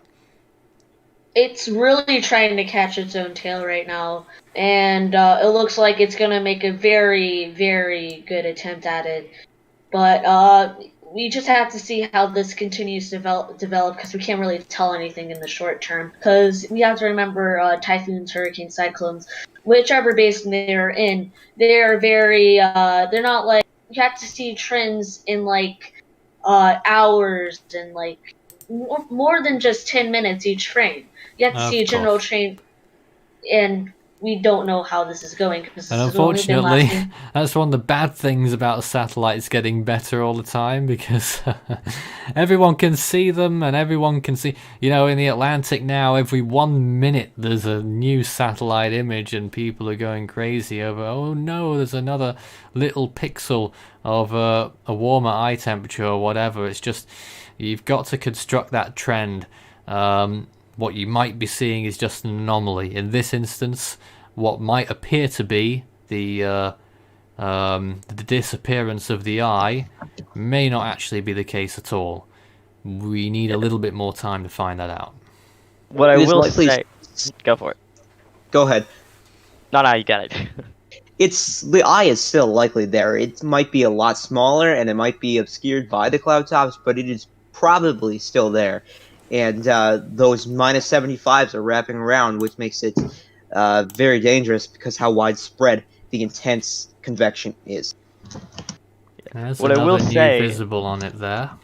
Yeah. What I will say, this whole talk of the -70s trying to fully wrap around does remind me quite a bit of us discussing Dorian last year live. I knew that was coming.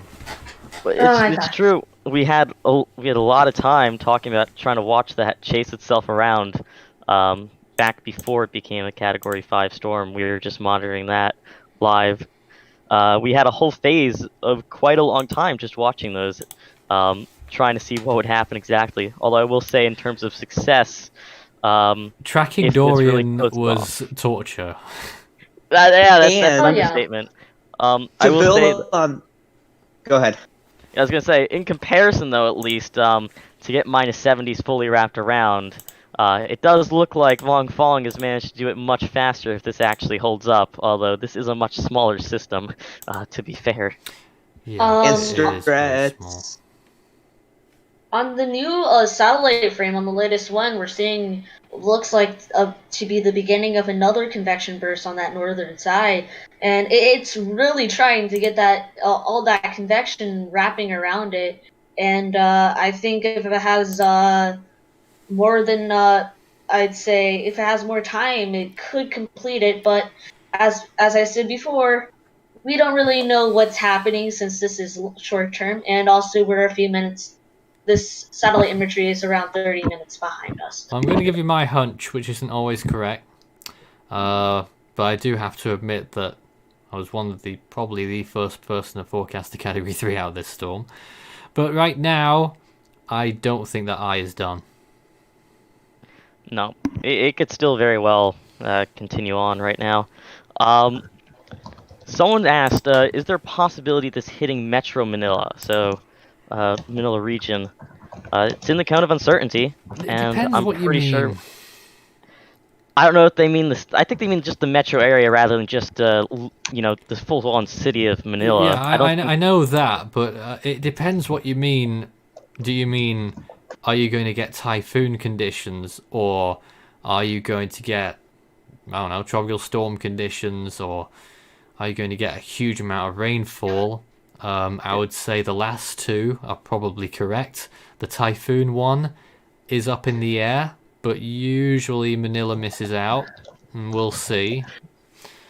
I think, just to note is that even though the storm looks pretty large just because we're zoomed in on it, in reality, it is a pretty small and compact cyclone at the moment. The current JTWC forecast of what they're forecasting wind fields to be, if we're just talking about the city of Manila itself, does have it missing out typhoon winds, although it is more likely than not that you're going to see some sort of significant rainfall in the Manila area. Isaac, any changes that you've seen on this radar imagery that we're looking at?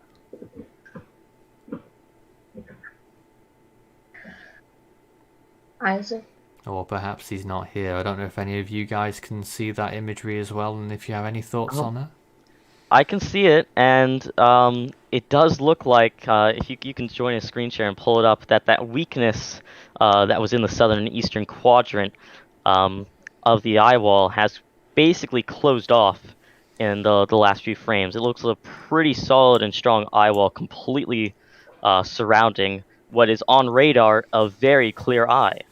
Obviously, on infrared and visible, cloud tops are covering that eye. But on radar, you do see a very well-defined small eye with a pretty strong eye wall around all the four quadrants at this point. Now, We could see a break, clearly, because this is just a couple frames. But if this trend continues, it would definitely be concerning, to say the least. No, I gotta say that eye looks good. It looks settled to me. Yeah. I just have a question about this. I'm just wondering, how recent is this satellite imagery? Because, as we said, this radar imagery, because it's probably more recent. The radar imagery, because it's probably more recent than the satellite imagery. It actually shows it on the screen, so I think we're good on that front. 4:15 p.m. That will be Isaac's local time. That'd be 5:15. So that'd be 6:15 a.m. Philippine time. No. Oh no, Yeah. 5:15 a.m. That's not the most recent image though. His webpage literally just froze. Oh, there we go. So that goes up to 6 a.m. So that's half an hour ago. Yep. So that's half an hour ago, and at least in terms of those -70s and some clips of -80s, the overall surrounding of that has improved since then. So we could be seeing a strengthening eye wall with a potentially clear eye just waiting to break out. Ugh. Disgusting to say the least. You heard it in my voice. Yeah, I heard that it was pretty audible. But we're really monitoring this to see whether or not this eye fully clears out on infrared and visible, and then when or if this will really start to try to move to the west, northwest, and northwest to gauge how it might potentially impact the eastern part of Samar directly. There is signal 3s there on large parts of the eastern coast of Samar at the moment. Do you want to go over the warnings real quick that are in place by Pegasa? First of all, if you've just joined us, we're calling this a Category 4 with a pressure with winds of 130 miles per hour and a pressure of 943 millibars. Strat, if you've got everything in front of you, I'll show the latest Pegasa graphic. All right. I'm ready because we've had it on social media a few times at this point. But they did actually extend Signal 1s through a much larger area than was prior, even 2 hours ago from before we started streaming. Yep. And since then, they did also put on the Signal 3 warnings for about half of Samar. Northern Samar in particular has the Signal 3 warnings, although considering potential impacts, those could be up to Signal 4 soon enough if the trends continue. And then Signal 2 extending a bit further south on Samar, extending... I don't want to butcher the pronunciation, so I'm not even going to say it, but it does extend northwards off of rather just Samar. And Signal 1's pretty close to Manila at this point, too. Still on Leyte as well. Now, so if Strat's telling you what the warnings are, you better be good at your mapping knowledge of the Philippines, because he ain't going to help you, man. Now, may I just tell the viewers, remind the viewers and tell the new viewers what each signal warning means, like, just the ones that are issued right now. A signal 1 warning has a lead time of 36 hours and winds of around 30 to 60 kilometers per hour, which is 20 to 39 miles per hour. No damage to very light damage, so that's a tropical depression winds. Signal 2 warnings have a lead time of 24 hours and winds of 61 kilometers per hour to 120 kilometers per hour, which is 39 to 74 miles per hour, which is basically tropical storm force winds. Those can cause light to moderate damage. Now, the highest warning that we have right now, and that's for the northern and Samar regions, is the Signal 3 warning, and right now that has a lead time of 18 hours, and winds from 121 kilometers per hour to 170 kilometers per hour. That is moderate to heavy damage, which is nothing to take lightly. And those are winds in miles per hour from 75 to 105 miles per hour, which is Cat 1 to mid-range Cat 2 wind. Yep. Ethan, we're looking at your imagery right now. I don't suppose you have any observations that you wanted to make? Oh, he's actually taking a little bit of time away, but I think his imagery there has a little bit of a longer loop than the one that I've got. But I'm here now, Nathan. Yes.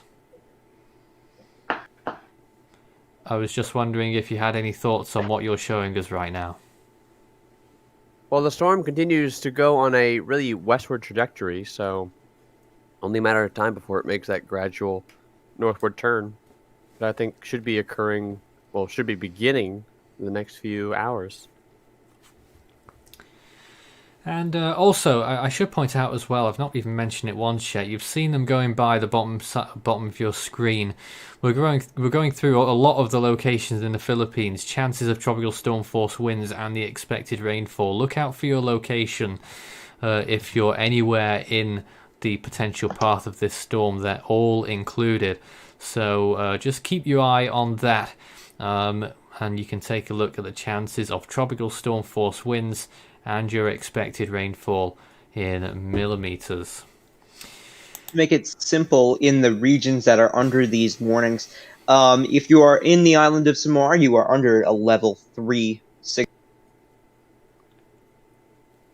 Pardon me. And if you are east of the split between Manila going down to the southernmost island of the Philippines, if you are east of Manila and to the southeast, but east of Cebu, you are under a signal warning. Areas near Naga and Legazpi are under a signal 2 warning, and Manila right now is under a level 1 signal warning. Thank you for doing the geography that I'm clearly incapable of, Preston. I really appreciate it. Well, the whole region that this storm is affecting does have a large collective name, the Bicol region. That's the southeastern part of Luzon, including Catanduanes. I'm not sure if it includes Samar or not, but that area is going to get significantly affected by this storm, along with northern Samar, as it's becoming ever more evident at this time. If you've got any reports on the ground, if you want to give us some weather observations out there in the Philippines right now, we know we have a lot of people who do watch us from there, and we thank you for choosing us yet again. Just send in your messages, and if you've got any questions, we'll be there for you as well. Start your message with Force 13 all in text, and you can contact us on Facebook as well. First of all, a question: do you think it will be a Category 5? Does anyone here think it will be a Category 5? Not me. That particular question was referring to the North Indian Ocean system. Oh, really? Oh, goodness. That is a possibility, actually. That it is entirely possible. I remember too early out. We're not going there tonight or today, but we will probably be talking about that one a lot more in a few days. I was going to say, if we want to talk about potential Category 5 for Vongfong or Ambo, it's still pretty unlikely, especially because it doesn't have much time left. So that's your answer for that. But regardless of whether or not it were to somehow pull off that feat in the nick of time before landfall, it's still an extremely intense storm that will be bringing life-threatening conditions to significant portions of the Philippines at this point in time. Nick could even do that. Let's not forget this storm is only about 300 or 400 miles away from the statistically cyclone hotspot of the world. That's definitely true. And, we are looking at the radar and the cloud tops, and they both do look pretty impressive. But I don't, definitely still strengthen. I mean, I don't mean to say that to Doomcast, but it's in a very favourable location. Personally, I don't think it will strengthen much more. I think it will strengthen maybe a little more. But I'm thinking more. It's reminding, the more time that goes by here, the more watching this, it's reminding me more and more of our Milor stream that we did in late 2015. Not many of you in this room were around back then, but that was a stream that we ran for 15 hours straight. But there's a lot to talk about with that. David, any questions on Facebook to pick up now? Not one, would you believe?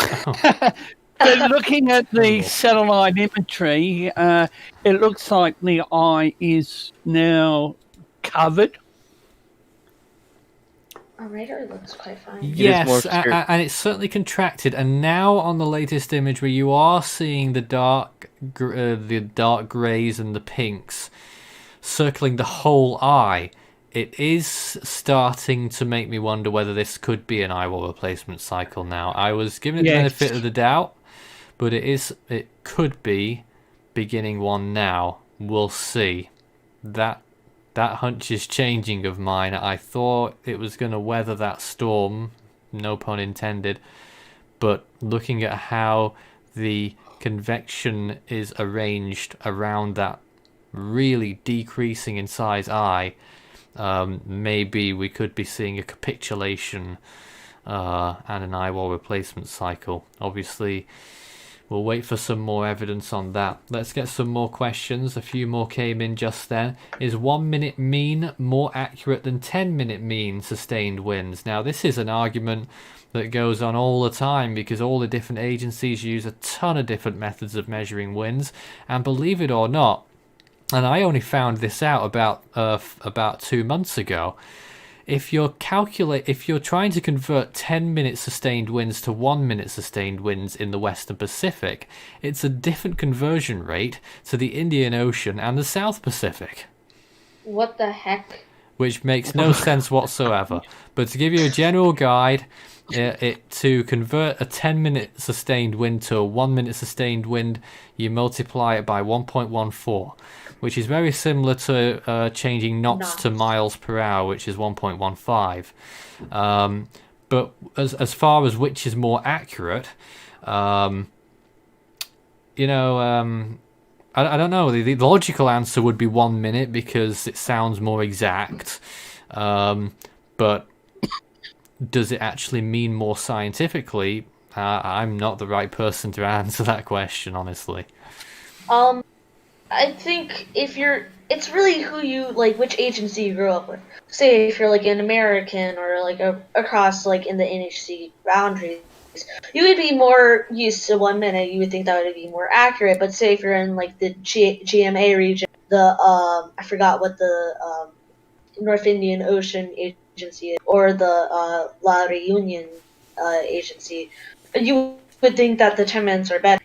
I would say it's just merely preference. I prefer 1 minute sustained winds. I just think it's easier to digest for me.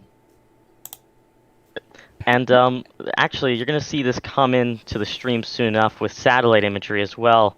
But it does look like we're kind of seeing a significant degradation in appearance from those -70s that were once looking to be much more impressive, particularly in the past 15 to 20 minutes or so. They're kind of falling apart on the whole southwestern quadrant,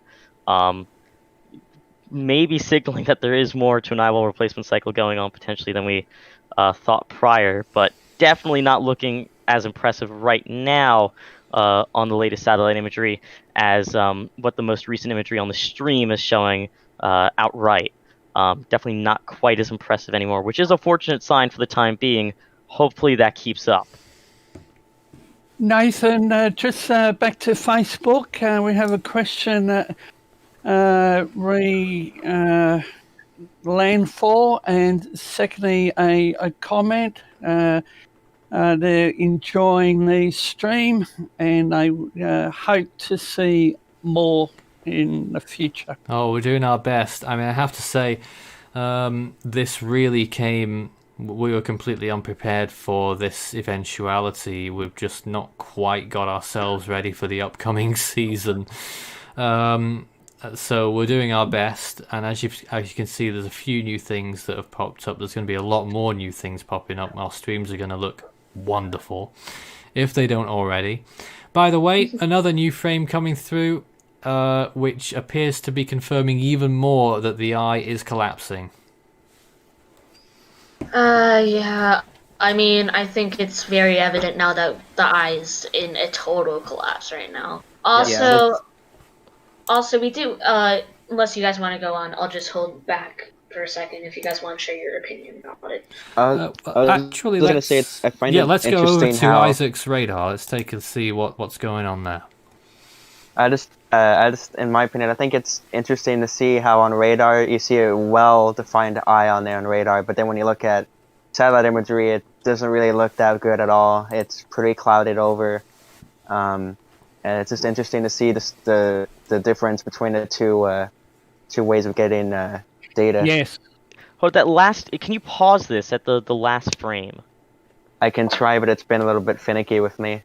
But, I was gonna say, just because that last frame that shows up there, it almost shows a separation between the eyewalls, trying to almost have like a second one pop up. Concentric eyewalls, perhaps. When if you go to even a frame prior, it looked like it was much more unified eyewall, but this one is potentially showing a bit more division internally within the storm than was priorly just assumed to be. And that could be why on satellite imagery the storm on infrared is looking considerably worse than it was even a couple hours ago. Well, that's headache-inducing. Yeah, but yes. Go on, sir. Sorry, looking at the rainbow and the water vapor, the eye's completely covered. Actually, water vapor is one of the best. In fact, no, the RGB air mass is one of the best ways to tell whether an eye is a whole structure of a storm. So let's get this loaded if we can. Okay, this will take a little while. We'll get back to that in a moment. And I'm just looking at it now. But let's take some questions in the meantime. Do we think, and questions about a lot of things, by the way, do we think that the Atlantic hurricane season could get to Greek names? Oh, dear. That's such a bold name. That's such a bold accusation. I think you can't really make that in any preseason predictions. I think the only way you could predict that is in the middle of the season. It's very bold. It's exceedingly unlikely that such a thing were to happen, but in technicality, it's not impossible. If you really wanted that to happen, you'd need to see a lot of subtropics activity in the basin. Another pie in the sky question. Will it do at least as much damage as Imelda in 2019? I've no idea why you've picked that example for Vongfong. I think they just wanted for $1 billion. I think that's why they chose $1 billion US dollars. I don't know, because I can't remember how much damage those last two typhoons caused in the Philippines. Someone's asking, could the track continue to shift west? It certainly could. It certainly could. And Well, that would be every bad second news. that goes, every second that it keeps going by, the thing is still moving west. There's really no indication that it's going to turn to the north and west anytime soon. Do we think that Arthur will form from that Atlantic disturbance? Well, 70%. I'd probably say yeah. It is exceedingly likely I that think it'll be pathetic, but it'll be a named storm probably. Yeah, I was just about. Yep, I will say there has been some fun with the models, trying to decide how potential tropical storm Arthur will interact at around the day 5 mark at this point, because there is a cutoff coming off from the eastern coast of the United States that models are conflicted on how the storm will interact with it potentially. Some models are taking it out to sea just normally and leaving that other low behind. But yesterday, the GFS was showing a fun solution of swinging this potential invest around into Massachusetts, and although it's backed off from that, the European model is now in support of that. So we could be seeing some wacky events occurring in the Atlantic Ocean. Let's not. I've now got the air mass imagery up. In my opinion, this is the best way of seeing whether the inner workings of a storm, what they look like, what the eye is looking like. So you can see on that latest frame, the eye is still there, barely. So really, it suggests to me that an eye is collapsing, and that we're probably going to have an eye wall replacement cycle. Now, someone did ask me, would an eye wall replacement cycle be good or bad? Usually, if a storm has a lot of time ahead of it before a landfall, it's bad news, because it has plenty of time to get back going even stronger. But in this instance, considering it's only about 6 hours from landfall, an eye wall replacement cycle can sometimes take that long or even longer. So by the time it gets to Samar, it may have already weakened at 10 or 20 miles an hour, and then it will really ramp down. And, well, hopefully we might only be seeing a minimal typhoon, or maybe not even that by the time it gets through the Bicol region. I wouldn't bet on that just yet, but that would be an optimistic scenario. Yeah. Yes. Do you think it? Someone just asked after the chain. Do you think that it is possible for a storm to hit New Jersey, New York, or Connecticut? Yeah, in theory, but when? They just asked it randomly. Do you think? I think they're talking about potential 90L/potential Arthur. I mean, that's still that's still a very unlikely model solution, say and it's no. been fleeting at minimum. Yeah. Questions about Atlantic activity this year. Well, we do have our forecast videos out on the channel. If you're to scroll back a little bit once the stream is over for the night, you can take a look at those. But we are projecting, initially at least, subject to change potentially right before the season starts at this point, 14 named storms. I think it was 6 hurricanes and 3 majors, if I'm not misquoting the video itself. That's what we put out. Was it the beginning of April? When was it now? Yeah. I mean, it was like in the April 11th. middle. It was a little over a month ago. We're losing track of time so badly, aren't we? But I can say we are going to do an update on May the 31st, and that's when we'll decide across the whole Northern Hemisphere whether we're going to change any of our numbers. We might not. We might just rehash the old stuff, but if we do change our numbers and change our philosophy, then we'll of course let you know. Looking at Luke's imagery right now, the storm is looking pretty lackluster. Look at that. I mean, it just completely degraded from that eye recently, from that pinhole eye. Those cloud tops just keep degrading, and it's looks like an abomination. I would say. Yep. But Combination. let that not fool you. If it's going through an eyewall replacement cycle, we got to remember all the effects that it has. It might make the wind field a bit wider, which could extend the potential impacts to areas that we did not think were going to get certain impacts. Yep. We just had a question about when is Guess the Storm. We're not doing Guess the Storm right now, I gotta say. But, well, it'll probably come back next week. You'll appreciate we're a bit busy right now.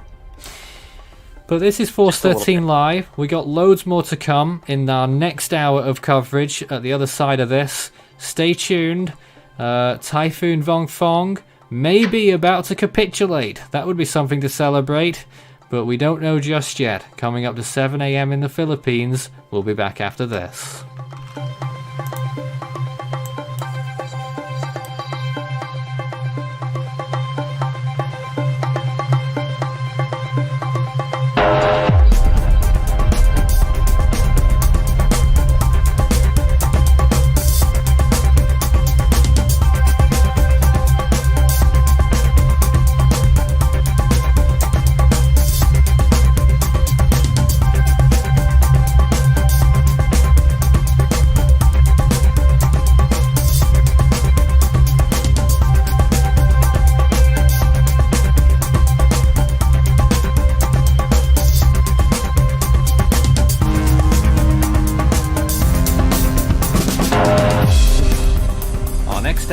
Live coverage will begin in a moment.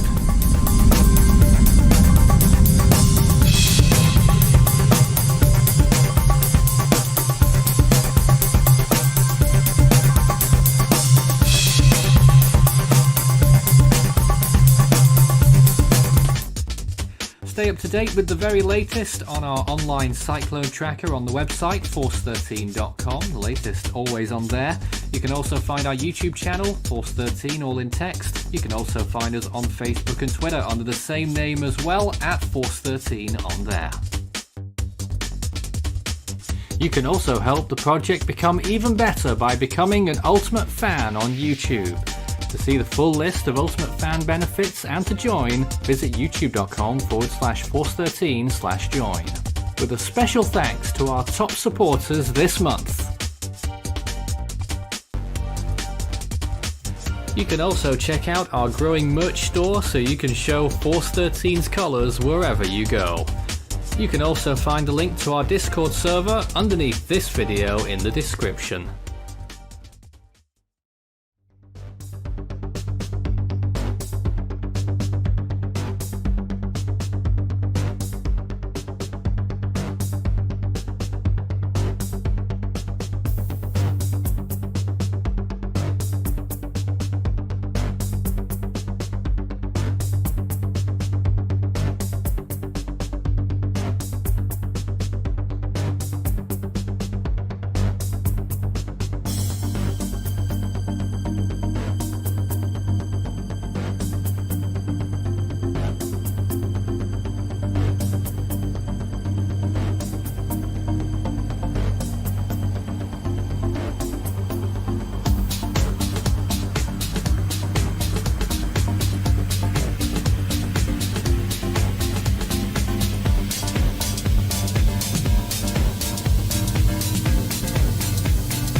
You're watching Force 13's live streaming service.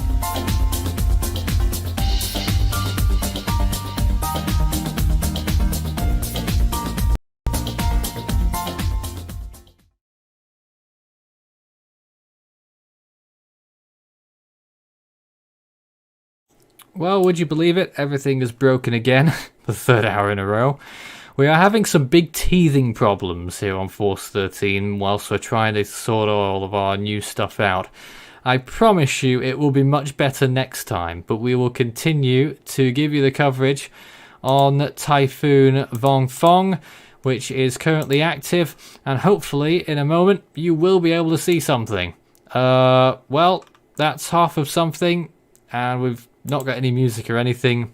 wonderfully unprofessional. Well, that's just how you liked it, wasn't it? Let's bring back the team then in this hour. My name's Nathan Foy, and I'm joined by several people: Luke, Isaac, David, Ethan, Preston, and Strat. Hello again for the third hour of coverage. Good evening Evening again. yet again. Hello. Yet again. We're continuing to look at what may be a, not a dying Vongfong, but a struggling Vongfong right now. I think that would be a good word to describe it. I don't really know what's gone into it. There's quite a bit of argument, or you could just say discretion going on across the whole, some of the agencies and some of the team members. Is this an eyewall replacement cycle, or is this not? Because on radar, it shows everything perfectly fine, but on IR, it doesn't show it at all. So, is there an argument going on off air right now about how strong this storm is? Not particularly over the exact intensity, but more whether or not because its structure's Sati's about capitulate. to check it out. That's why we had trouble at the start of this, because this stuff wasn't going quickly enough and everything just broke down. We're going to find out shortly whether Satid still has it at Category 4 status. Honestly, I think it's going to say no, and I think we may be downgrading this storm again to a Cat 3. Still intense, though, don't forget. Category 3 winds can still cause terrific damage. I think right now winds are probably around 115 miles an hour. Could be dropping off. It's almost like the midlife crisis for the storm right now. It was looking better for a split second, and then it just completely fell apart on satellite imagery. Interestingly, though, I'm going to want to see how this develops over the next couple hours. Even though the very smallest point has definitely degraded, the structure looks much worse overall than we were looking at about 2-3 hours ago. Instead of seeing a very small eye open, we could be seeing just a general widening of how big a potential eye could be if it tries to open up before any potential landfall. But we're still not seeing enough significant movement of the storm overall to the west, northwest, and northwest to avoid a potential landfall in Samar at this point in time necessarily. So even if we were to try to significantly improve and open up a larger eye than we were seeing in the past 12 hours or so, might just not have the time to do so at this point. Yeah. Here's the latest visible imagery of the storm right now on the Himawari 8 satellite. And there's not a huge amount to say about it. It is a fairly small storm. I'm not sure you can really see the Philippine outline there, but actually you just about can. Let's really zoom out on this to just give you an impression of how small this storm actually is. Well, there is the full globe. There's the full disk. So there's the storm right in the middle of it, and it is barely a speck. When you think about the giants like Typhoon Tip, which covered effectively from just off the coast of the Philippines all the way to just off the coast of Japan, enormous, 10 times bigger than Vongfong. But let's zoom back into it now, because even though it is fairly small, it packs quite a big punch, and it's taken me a hell of a long time to zoom back in on it. But looking good on the visible imagery. Just about make out the Philippines to its northwest there. As we go back to the water vapor imagery, unenhanced infrared and water vapor hybrid, and still looking like that it's devolving. We are about to conduct our latest SATID, and SATID, for those who don't know, is our recent tool that we've started using. We started using it, it was operational in October last year, so we've been using it operationally since then. It's a way to detect a storm's intensity based on several different parameters: the eye temperature, the eye structure, and the eye wall temperatures. If this is a little bit too scientific for you all, then just be assured that it's one of the best measuring tools out there, and I defend that, even though not everyone agrees. And actually, there are several different satellite measuring techniques. Some of them have benefits over others. The most well-known one is the advanced Dvorak technique, which came into effect, I think, in the early 1990s, which was built upon the old Dvorak technique from the 70s. So that's how they've been classifying these storms for over 40 years now. And you do get the impression sometimes that maybe, one or two shake-ups should happen, but there are, of course, arguments that why change something that isn't broken. But, well, I'm going off on a tangent there, but I do think that a few things are a bit broken out there. Anyway, let's not bore people too much. I'll get you those observations in a little bit. But in the meantime, who should we go to next?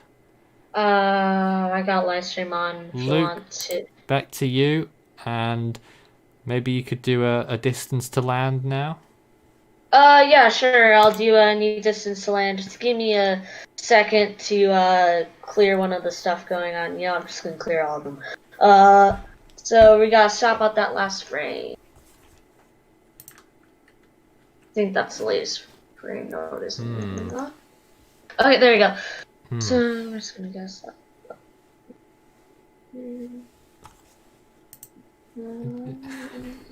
It's not great.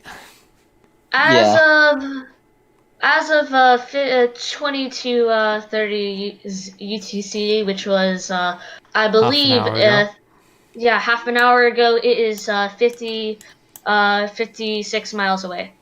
So it's getting closer there by the second. So if Still about 10 miles an hour.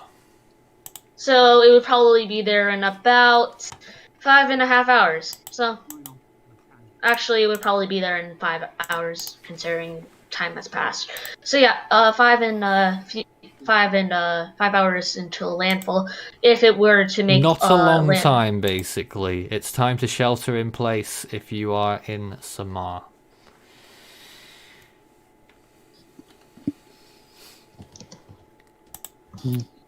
But if you could leave that imagery running for a little bit longer, Luke, because I'm just conducting the latest SATID.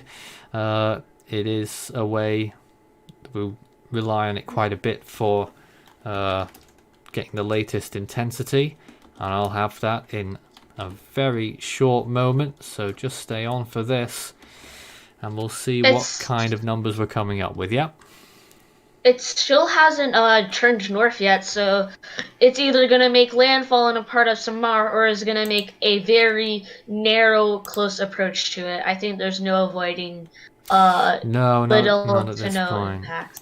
Unfortunately. So I think parts of Samar are going to get the brunt of that system, which could be, I think, at least major hurricane force winds. Well, I gotta say something right now. Ethan, you still there? Yep, still here. Oh, you just wait for this one. The latest SATID estimate has gone down a little bit to just 100 miles per hour. What the heck? I mean, it does look pretty disheveled just on raw satellite imagery. My thing is, I highly doubt it can drop 30 miles per hour. Naturally, yep, I would agree. So we won't be saying that it's only 100 miles an hour, but I think, Ethan, you're right. 115 is probably a good call now. Definitely the appearance of the system is going under significant disruption at the moment, for sure. And this valid is reason to not lead to any downgrade. And this is not necessarily the biggest surprise ever. Small storms like this might be prone to rapid strengthening, but they are just as susceptible to rapid weakening. And that does appear to be what's happening right now. Maybe not as rapid as 30 miles an hour in 2 hours, but it is weakening. I think it's undoubtedly to say now that it is weakening here. But that does not mean that the threat is over. It could still pack quite a punch in Samar as it continues to move west. Yeah. Yep, And even if exactly the correct. winds do decrease quite substantially, even more from this point, we're still talking about anywhere over the track of the storm getting probably in excess of 300 millimeters of rainfall. And we all know what that does, especially over the more mountain areas. Landslides, flooding, very dangerous conditions, bridges being washed out, homes being washed away. Obviously people caught out. If you're out in the first place, you really shouldn't be, but you always hear of those stories of people being swept away. Those kinds of things are what we're going to be looking at by the looks of it now, along with the high winds in say around a 30-mile radius of the landfall zone. Yeah, I think the most severe Yeah. problem with this is just the general lack of lead time for where the area where we could Oh, yeah. potentially see a landfall. Because, even until a couple hours ago, we weren't really expecting, I don't think anyone was, direct potential landfall on Samar directly. All indications were that we'd see some sort of west-northwest to northwest turn by this point in time that would guide it away from making any direct landfall on the island, but things just haven't played out that way, and we're still moving mostly due west at this point in time, if I'm not mistaken. No. If we No. can try to graph that out, that'd be awesome, but I think we're still not seeing that turn to the north at all that we'd really need to see to prevent more very significant impacts from occurring on the eastern part of Samar, and that's where signal 4 warnings could potentially come into play. No, actually, if as Strat was saying, if we were to now do our basis off of this new Stadiad estimate of 115, now that we were doing it, that's our new estimate, I believe. And if we were to say that the northern parts of Samar, these areas from what the heck just happened? From around here on my screen, I'm just marking it Just in the give me area. a moment on that. I'm doing a lot of things Okay. here. Okay, you're up. So this area that I marked with this white line, those areas, if this were to maintain intensity of 115 miles per hour, which I highly doubt would, signal 4 warning should be in place for these areas. And because the signal 4 warnings are anywhere from 106 miles per hour to 135 miles per hour. And it's a lead time of 12 hours, and this is well in the 12-hour area. That's true. Yeah. If you have any questions that you want us to answer about this storm in particular, start your message with Force 13 in text, lights up in the YouTube chat, a nice bright orange for us so that we can actually see the direct message that you're trying to send over to us. And on Facebook, if you have any questions for us, we know David's admirably monitoring the chat there for any questions that are coming up. So if you have a couple there that you want to pull up as well, more than happy to have them here. But I gotta say, that's a dramatic change there. I was very concerned about making that knee-jerk reaction that, oh hey, the eye really is going away, because we saw it so many times with bloody Dorian and Florence in the Atlantic, when we thought, hey, it's going away. No, it's not. Still looking interesting on that very last frame, but what is definitely for sure is that the eye is a lot shallower. We were talking about a 14 degrees Celsius eye. Now, the warmer the temperature of the eye indicates a stronger storm. And now you're looking at there on Luke's screen, that must be minus 40s, maybe even nearly minus 50. So, I forget the legend. A huge decline there. Massive shift. Yeah. And I will say, compared to Dorian or Florence, this storm does not have the luxury of time on its hand out at sea to kind of clear up its internal messes the way that Florence mostly failed to do, but Dorian was very successful at doing, because at this current rate, it is within 6 to 8 hours of a landfall. And if it were to try to clear that mess up, it would have to do it mighty quick, or else it would just be completely disrupted in the middle of the process due to inevitable land interaction. Let's see if we can see our first visible image on this. Yes, we do have the visible now. Let's just get this in isolation. There we are. In all its glory, visible imagery of Typhoon Vongfong right now. And as you can see, it's not what you might expect to see from a typhoon. Your first question is probably, where's the eye? It's not really there on the visible imagery at all. Let's see if we can just get a loop of that. We're just looking at this for the first time, so it'll take a little while to load. I think we've only got a few frames of daylight so far. Just 3 or 4 frames.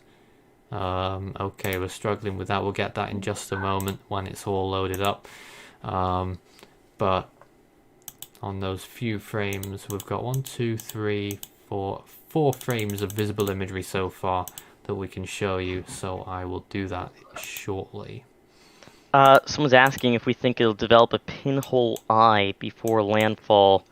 Just based on infrared, and I think this will probably be soon enough verified on microwave. Hey, we've and seen radar. it enough. We've seen it enough times. It Yeah. could do a very, very late rally. You could see a massive blow up in the last few It's true. 2, We 3 saw it- hours before landfall. Not saying it will happen, but definitely, you know, I know the language that we're using. We're just explaining that the storm is weakening. That's a fact. It remains strong though, and don't let your guard down. If I had to say if it did do that rally at the end, it wouldn't be a pinhole eye, just from the looks at it. But microwave will be the decider. But on IR, which isn't the best teller, but just by the looks of it, I wouldn't say it would be a pinhole eye, but just much larger, maybe a medium eye, you would say. It would definitely be larger than anything we were seeing earlier this morning, it appears, if we were to see a very quick clear up at the last second. If it did that, we'd be looking at homage towards Kamuri of last year. I'm pretty sure went from Category 1 to Super Typhoon in just the last few hours before landfall. Don't remind me. I can once again hear the audible displeasure about having to remind all these past bad analogs right near land. But hopefully that doesn't happen. Basically, since the exact moment we've gone live, the storm has started some sort of weakening trend, and hopefully that maintains itself. And we continue to see just an increasing downward trend in intensity as land interaction and internal core disruptions try to weigh down on the strength. Yeah, and the clock keeps ticking on its time over water until it makes that impact with Samar. Yeah, and you know, the outer bands of the eye wall, it's looking very disfigured, but it may just be starting or about maybe an hour or 2 away from striking Sumar with the outer bands of the eye wall. Yep. If we don't see a change in any directional movement, it is possible. You know, I think at this point, every single minute that this storm does not move more sharply to the west-northwest and northwest, the ever more likely it is that you see direct land impacts occur on Samar with the eye and center of the storm, no matter how unfortunate that be for that direct land area. That's why there are signal 3s there already, and I wouldn't be too surprised within the next 2 to 3 hours if this current trend continues and the storm doesn't just completely capitulate down to a Category 1 again somehow, that those might be upped towards signal 4s if, you know, ongoing expectations continue to deteriorate. Yeah, looking at Luke's imagery again, and you can see them latest frames. It is quite often a guessing game for whoever's watching. We still don't know, you know, we still don't have the crystal ball that will tell you whether this storm will rally and intensify by another 20 miles an hour in the next 2 hours, or whether it will just completely collapse and die off. We obviously hope for the latter. But you can see there on that latest imagery, just maybe a hint that that eye is persisting, but is rather weak. It doesn't look good at all. Like the cloud tops have completely warmed up. But I mean, the eye center looks better. I will say on the mesoscale, on the target area imagery, I have a more up-to-date imagery on here, and I'm seeing a burst of convection to the northeast, and perhaps the eye may be trying to clear right now. We'll go and see That if would we can. certainly be an issue. We'll go and people try are, and get some of that now ourselves. while you're doing that, people are asking, the age-old question, as we don't have the crystal ball exactly to, whether or not it could redevelop the eye fully before landfall on Samar. I think the important thing to note, though, is that even though the odds are increasing by every few minutes that we don't see a direct turn towards the west-northwest and northwest, it still isn't set in stone that this storm will make landfall there yet. It's just been almost completely north of forecasts, or not north, I'm sorry, west and south of forecasts, the ongoing track in the past 6 to 12 hours. But we are still waiting, hopefully, for the eastern parts of Samar, that we will see a more west, northwest, and northwest turn occur shortly and prevent the absolute worst parts of the cyclone from coming directly onshore in those land areas. Definitely. Very shortly, I'll be able to show you that more rapid scan imagery, which on the Himawari 8 satellite is every 2.5 minutes. Yep. Is Isaac showing that right now? I am. Ah, I think it is. so you've got another vantage point there. That's an interesting look. Yeah. Let me zoom in a little bit if I can. There you go. Yeah, that's telling me it's not done. That is telling me it's keeping us guessing. It really is. You can see that little burst of new burst of convection to the north face, and the eye potentially trying to clear out there in the last few frames. And what you're noticing yet again is that it is still continuing west. I think it's 90% certain that we will get a landfall on Samar now at this point. And the most surprising thing about all that is all the 12Z model runs that came out, so 8 a.m., less than 12 hours ago. It's a massive model fail. Yeah, the HWRF, the COTC, the CTCX, NavGem, GFS, JTWC forecast track, Pegasa forecast track, our own forecast cones. We're not calling for a landfall in Samar to even happen at all.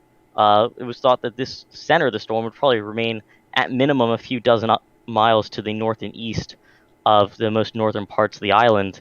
But in terms of forecasting and models, just a complete breakdown in estimates. I think that the European model might end up being the most accurate in track forecasting for this system in terms of potential landfall points, because its 12Z run was calling for landfall in Samar, while despite its complete lack of understanding of the current intensity of the system at the same time.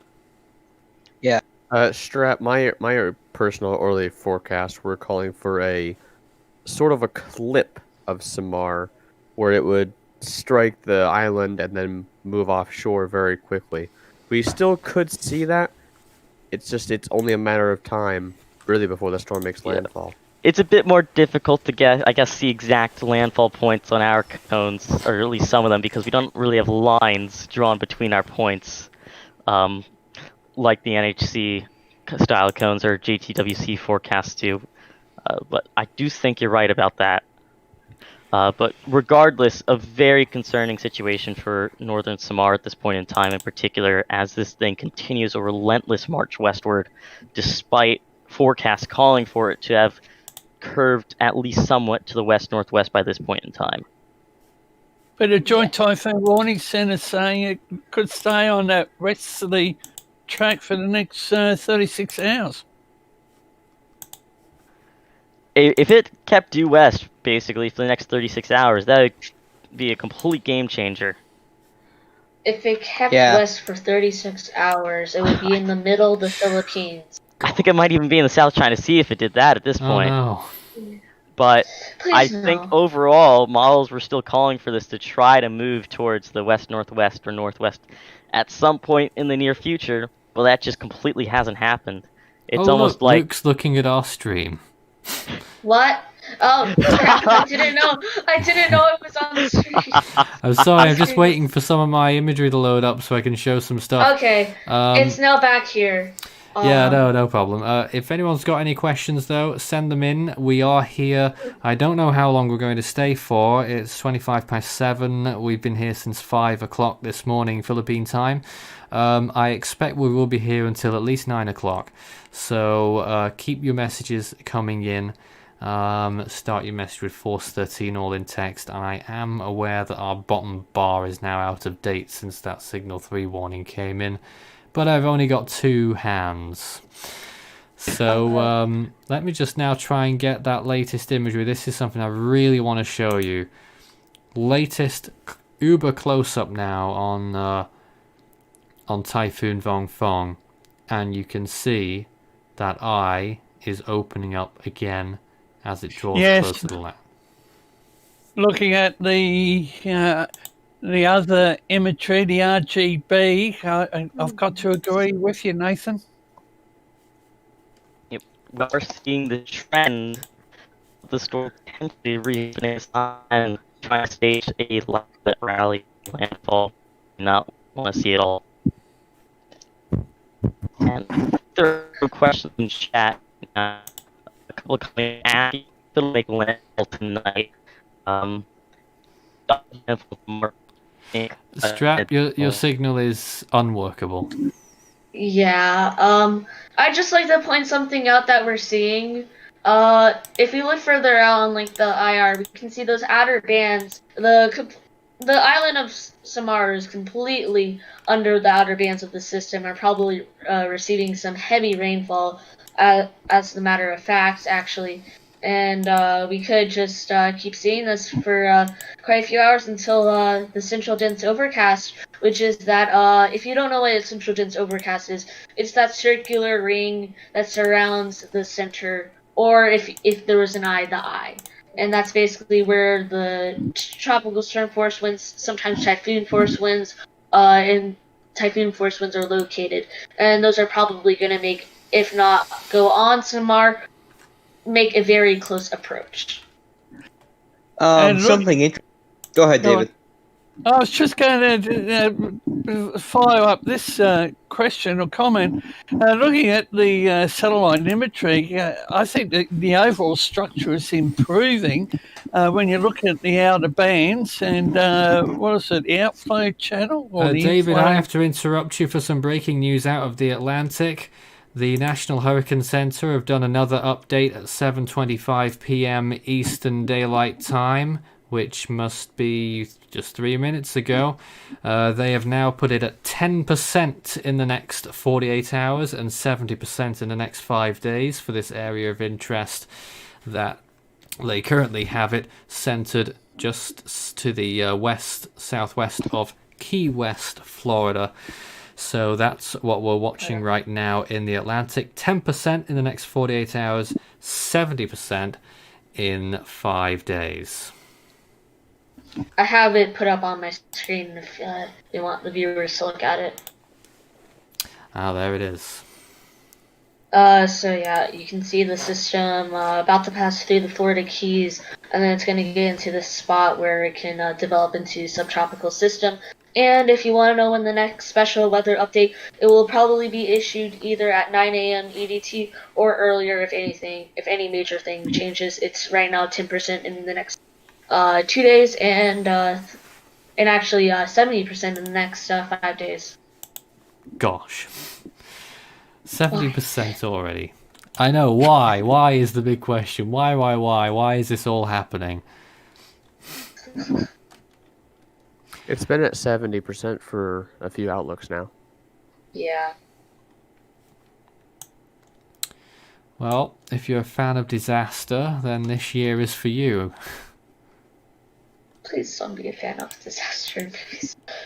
But if I've heard some people thinking that this was going to affect the Bahamas, this will be well west of that. Although I may have said that a bit flippantly, I don't expect this to be a disaster, but I'm thinking about all of the stuff that's happened this year. The C word. Tornadoes. Cyclone Harold. Vongfong. This thing coming up in the Bay of Bengal, which could, for all we know, could be a Category 5 landfall in Bangladesh, the first since, Was Siddur still a Category 5 at landfall? I think it was Might have Cat been. 4. I think it was Cat 4 at Landfall, actually. It weakened, it weakened like a few hours before it made. You'll be hearing a lot more about that Bangladesh-India storm in the next few days. At the time being, though, it's all down to Vongfong. Luke, if you could just switch back to that for us, because I need to do some working stuff here to update a few things to make our stream look ever so slightly presentable. But thanks very much for joining us tonight and for supporting us.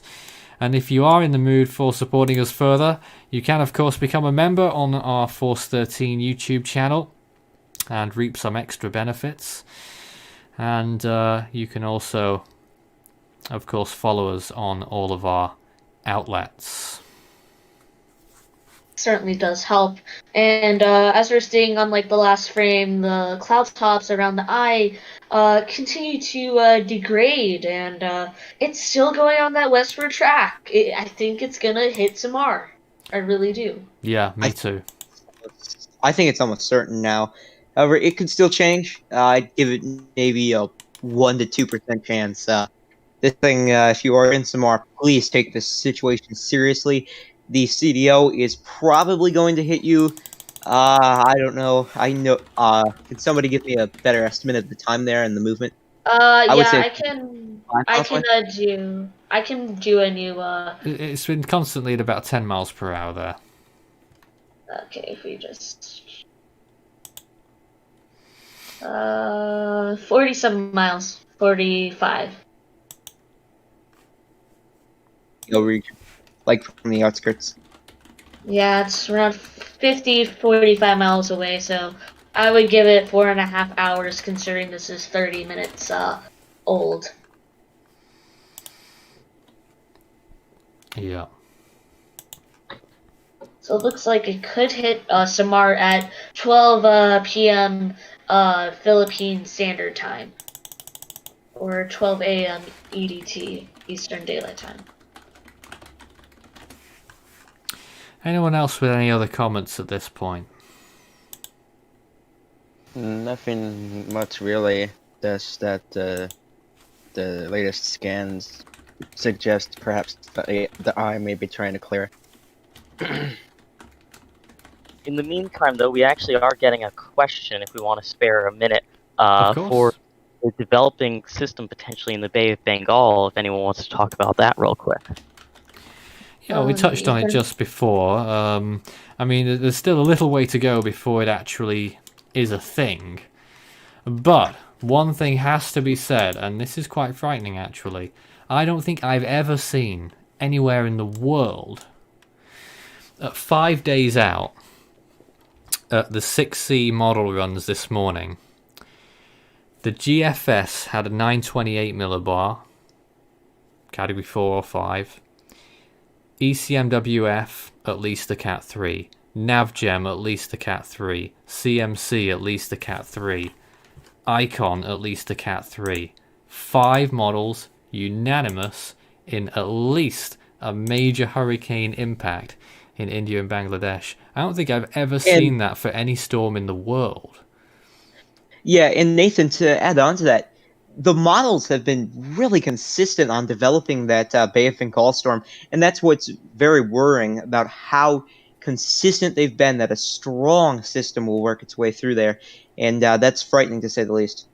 Yeah, I have the GFS model up, and I think around 114 hours out. This is within 5 days. It's at 934 millibar. Ugh.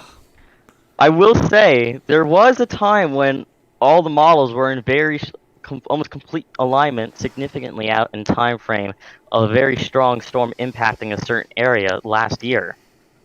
And that was Dorian making landfall in Florida.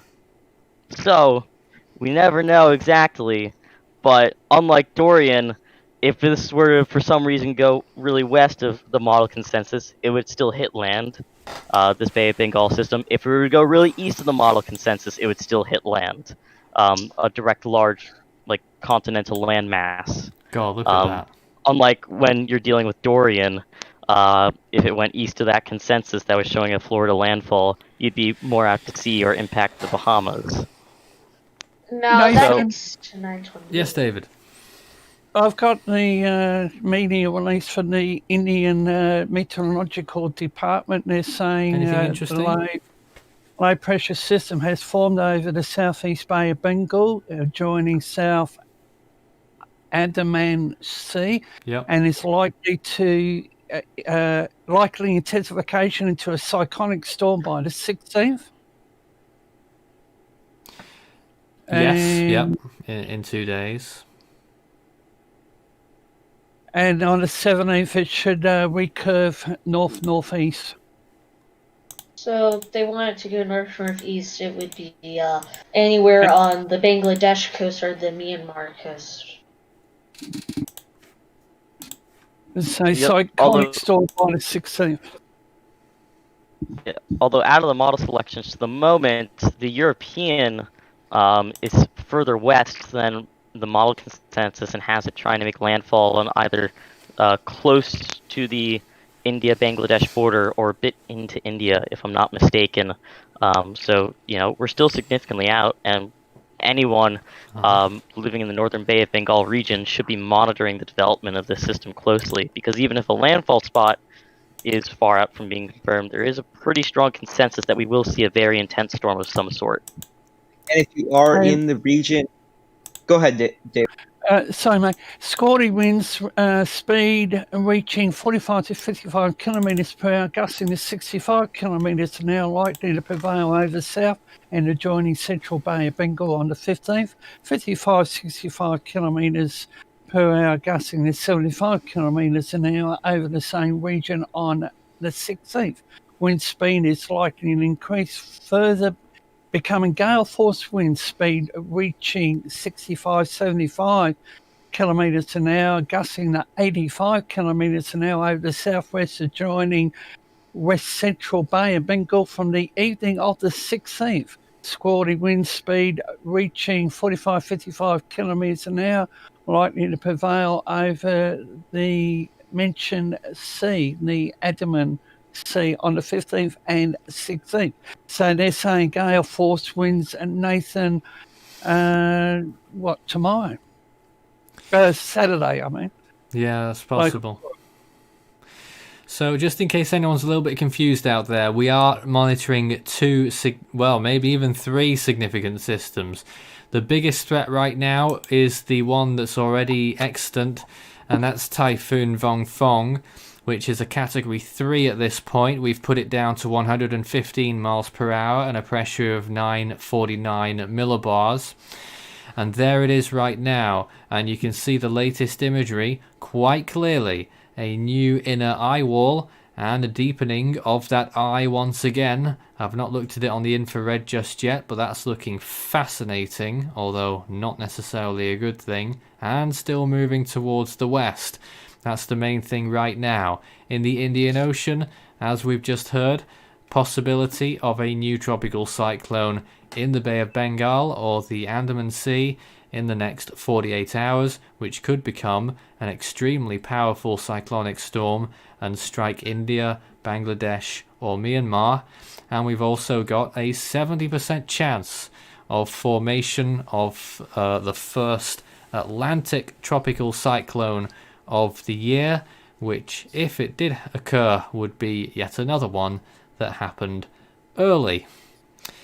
So that now, which is quite a lot to keep on top of, but currently in the Philippines it's coming up to 20 minutes to 8, and this is Force 13 Live, and we'll take any questions you've got with priority to those questions talking about Vongfong.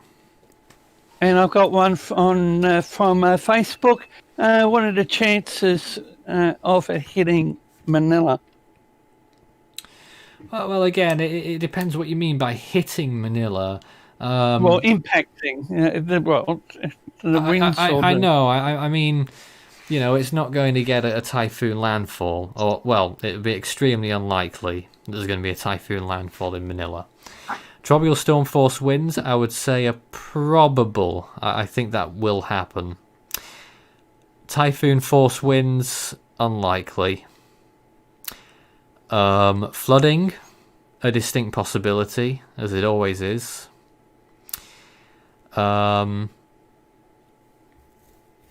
Anything else? I'm not sure.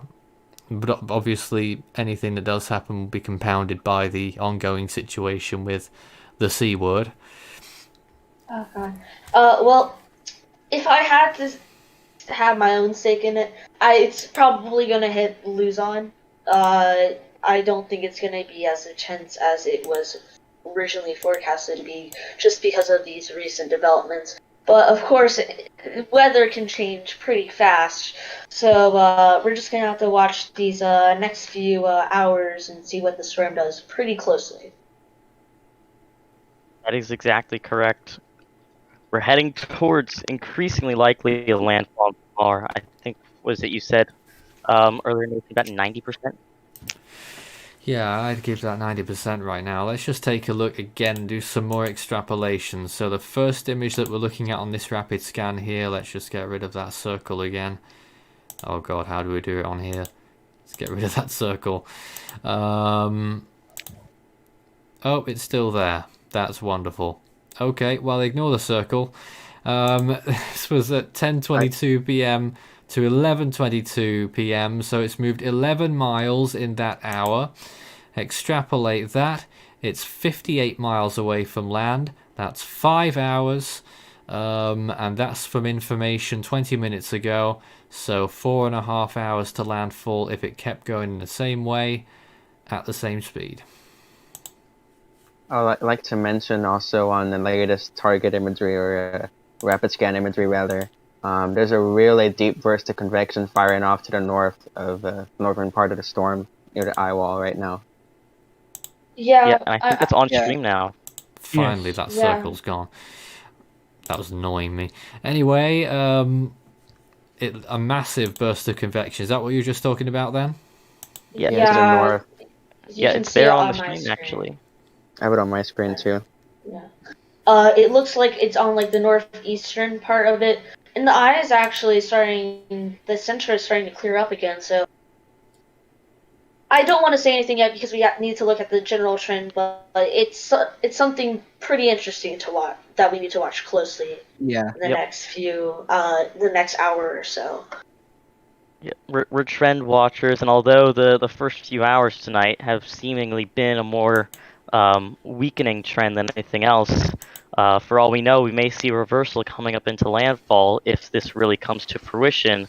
However, it is still too early to make any significant claims on whether or not such thing will last. You know, we saw a similar thing happen near the start of the stream, and the storm kind of fell apart from there, at least temporarily. Yeah. It's been up Nathan, and I have down. another. Sorry to do it. Now I'm getting tongue-tied. Have another question from a Facebook from Karen. Is the eastern part of northern Samar likely to be hit Yes. or directly hit? Yes. Yes, it is. I can't say it any clearer than that. It just about already is right now. I have some news. It's on my screen right now. We just got another new microwave pack, and it's a bit scary. That red eye wall is about to touch each other, and the center is starting to clear a bit more. So we could see the storm starting to strengthen as it gets closer to Samara. Yeah, it could be trying to pull on a rally cap at the last second here. That can't be good. I mean, I did worry that this might have been the case. just see that's improved. Yeah. The cloud, it's completely enclosed now, right around. And like the eye is getting higher the eye is getting much greener, warmer values, which means it's starting to clear again, and we could see this start to strengthen again, which would be unfortunate. Like that, Peachy. This isn't good news, folks. What we appear to have, definitely a Category 3 storm, and there it is, massive cloud tops building round the rim of the northern side of the eye. The more that eye wall builds, the more that eye deepens, the more intense this storm gets, the stronger the winds get near that core. Now, big question here. From what we've been looking at in the last nearly 3 hours that we've been on the air, does it appear to you that the core of this storm has got smaller?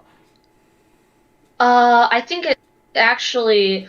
I think the eye won't be if you're meaning like the core got smaller. Do you mean like the CDO, or are you saying like the center? Yes, the CDO. Well, if you look at recent trends, It has. yeah. Yeah. So that leads me to wonder. I'm just speculating here. Has it gone and done an eye wall replacement cycle right under our noses? I mean, Well, I think it has.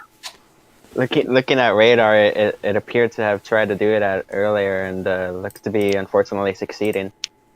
What I mean, if you want to compare the two latest microwave passes, the one where we had where we started the stream, and the one we just got now, I mean, a lot could have happened in there, but I think it's very hard to tell just looking at the microwave passes. But It on is. radar, it did show, yeah. There In is a definitely month. concentric eye walls on the radar, and on the latest frame, they seem to be trying to form into one here on the last frame. Let's see if I can stop And on it. IR, the eye is starting to warm up again. It's trying to Yes. rally cap. Yes. It's I can't Nathan, stop frames, but they're when the Joy Typhoon Warning Centre put out their update, there was information relating to a possible eye wall taking place and an eye wall replacement cycle. So it's going to be interesting to see what their next update is saying. But I think, well, I've got to agree with your comment that we'll probably see one take place under our. Well, look at that imagery that Isaac's looking at now, that loop. You can see the bottom side, and you spoke about this earlier, that slither of pink which kept circling round, and that completed that circle. I wonder if that is indeed an eye wall replacement cycle, but then you've got that last image where it really doesn't look very good at all on the western side. Isaac, yeah. I think it's still going through it right now. I still kind of see them the two concentric eye walls there, so it's probably looks to be still in a process of clearing them out. Could also be some radar interference because the radar was freaking out a little bit on the last frame, so they may be due part to why it looks pretty bad on that side too. Very perplexing, I'll say that. yeah. I mean, no I can't joke. stop. It won't let me stop the radar, but on the very last frame, I can still see both the eye walls there, and they're getting closer and closer, which of course means that there probably is an eye wall replacement cycle going on right now, as everybody suggested earlier. Or most did. So there we have it. That's the latest right now as you join us this morning. Coming up to 10 minutes to 8 Philippine time. We've been here since 5 o'clock with the latest on Typhoon Vongfong, the local name in the Philippines, Ambo. And there is again, if you've not seen it yet, the latest tropical cyclone wind signal chart from Pagasa. As you can see, signal 3 warnings in effect for pretty much the northern half of the island of Samar. Signal 2 warnings a little further south, and Signal 1 warnings for the southern extremity of that island. Signal 1 for northern Leyte and for Biliran, just off the coast there, and for the southern part of Masbate. Signal 2 warnings on the northern side of that island. Signal 1 at Romblon, Signal 2 at Sorsogon, Albay, Ticao Island, Camarines Sur and Catanduanes. And a Signal 1 warning further north for the northern part of Camarines Sur, which is quite complicated in itself. Camarines Norte, Quezon, Marinduque, Batangas, Laguna, and even as far northwest as Cavite, which is just outside of Manila. So warning signals extending over quite a large population now, I did do a few population checks earlier on. Before we started streaming today, I don't have the numbers with me now, but before we began, there was a 10% chance of typhoon conditions for 9 million people in the Philippines. So Wow. there is a lot of uncertainty, and that is why we are doing live coverage at this point.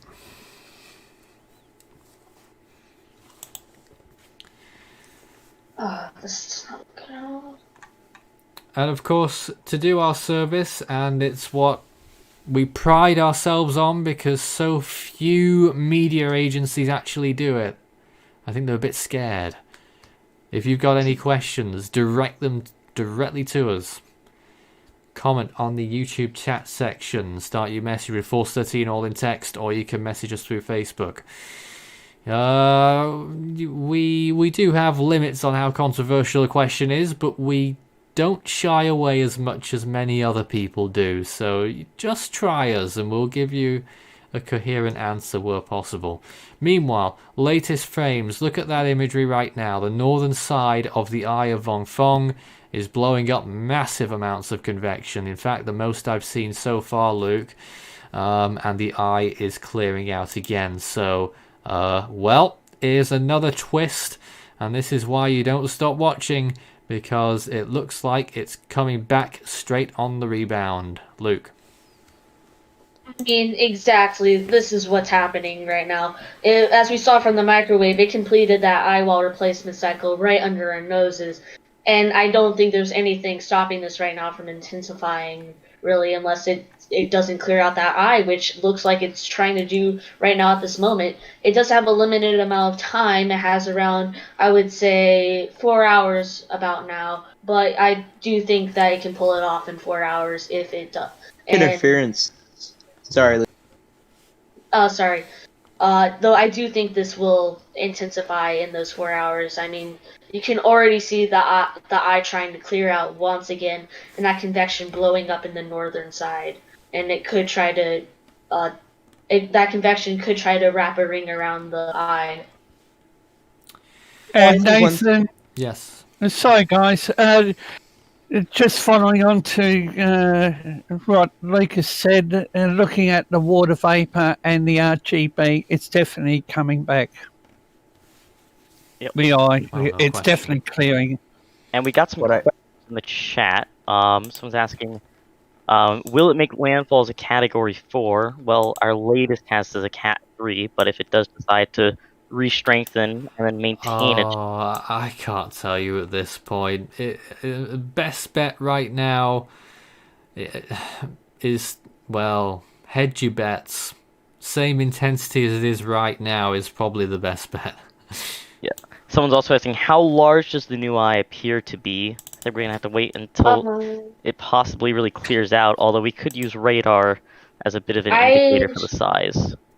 If I had to give my own estimate, really, if I can just do a quick estimate here, I'm just going to do it from here to here. I'd say probably 17 miles. What was that, sorry? I'd say it's probably... Sorry. I missed that. I was doing something else. What was 17 Yep, someone was miles? asking how large would the new eye appear to be. Yeah. Oh, well, pretty small. I wouldn't say it was anywhere near 17 miles. It's more about 7 miles. Oh, really? Yeah, the Joint Typhoon Warning Centre in their current advisory said it was, well, they were going with 8. So yeah, 8. The next update is going to be a bit smaller. fascinating. Yeah. Someone's asking, how fast is it moving right now? I think the last thing we did, it moved like 12 miles in the last hour. It's about was 10 the or number, if I'm 11 not miles mistaken. an hour in general. So closer to 15 kilometers an hour. I wouldn't be surprised if the 16 outer or bands. 17, yeah. Yep. And someone's asking, until what time are we going to be live tonight? That's a really good question. Or this morning? You want me to tell $1 million you? question. You want me to tell you the actual answer? We haven't got a clue. I think what's going to happen, obviously, we have different time zones all around the world, unfortunately. I'm here in the UK. It's currently 5 to 1 in the morning. A lot of our presenters tonight are in the United States. where it is getting on for the evening time. What's most likely is that we will probably stop streaming at 9 a.m. in the Philippines, and we will come back after we've rested up for a long evening shift to chat about this storm. Hope that sounds like a good plan, and we'll have a few people doing the night shift as it is over here, giving you more frequent updates on social media. But stick with us for another hour, which is coming up shortly, and we'll have a lot more for you, and hopefully we can get more down to the bottom of this, but I'm afraid it's not looking the best right now for us. This is the latest on Typhoon Vongfong. We'll be back again shortly.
Live coverage will begin in a moment.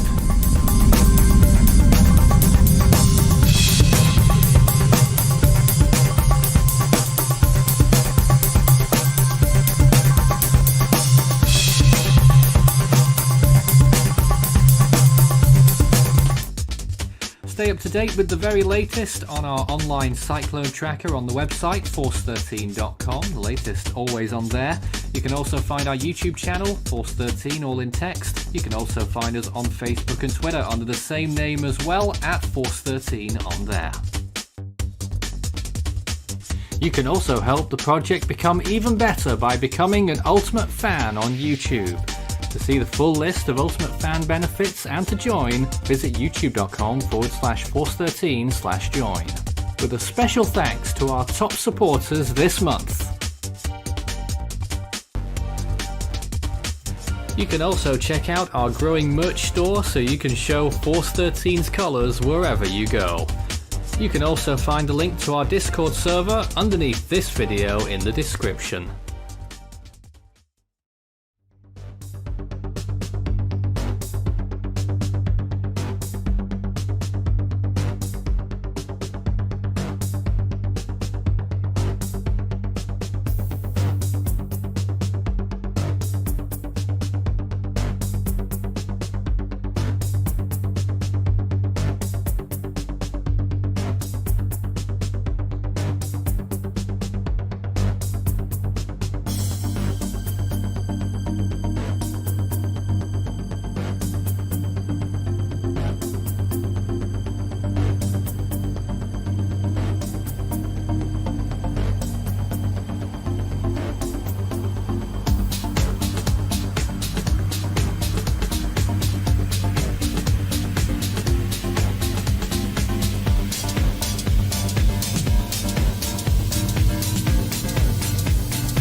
You're watching Force 13's live streaming service.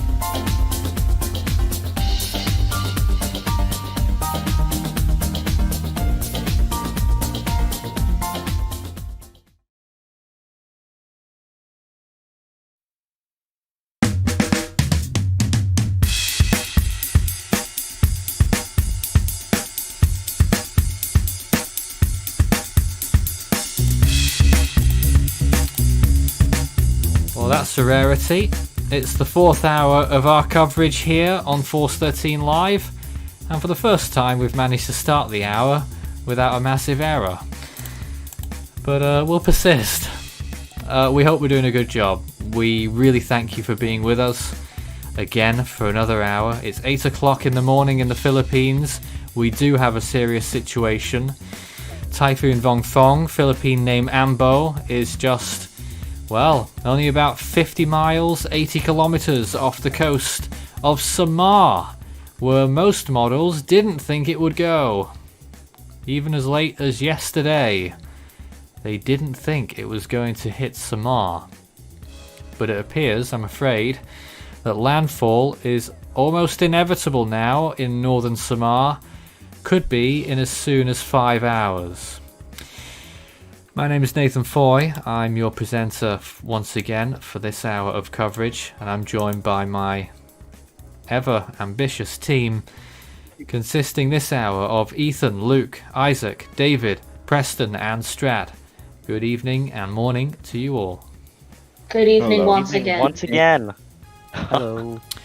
Once again, it never ends. And what also doesn't end is our duty to you who are watching. I don't want to feel like I'm stressing this too much, but it does matter. Send your messages in and we can help you directly. Answer your questions. Not the questions that we think you want answered, but the questions that you actually want answered. Whilst we continue to take a look at what this storm is doing and deliver the latest information to you live. Now, what's happening is the northern side of Vongfong is completely blowing up in the latest frames. Who wants to talk about that? I'll Hello. try to take my whip at it.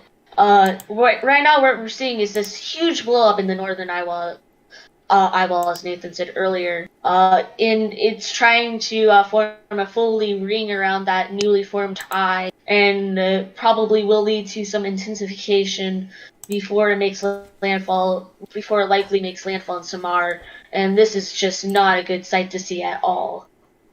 Yeah. I'd also like Gotta to really mention hope that that this. Sorry. I was also like to mention really quickly that the cloud tops on there are over minus 90 degrees Celsius, by the way, on that northern burst of convection. But, go ahead, I Strat. thought so. Wow. I was gonna say we gotta just hope for the best case scenario, really, of this new convection blow up kind of capitulating again as it wraps all the way around, similar to the last one. But it's too early to tell, really, and the eye is getting a bit warmer on the cloud top temperatures as well. Might be trying to poke out again, so we're gonna have to keep an eye out for this in the last few hours before landfall. Hopefully we don't see reintensification, but obviously can't be ruled out at this point.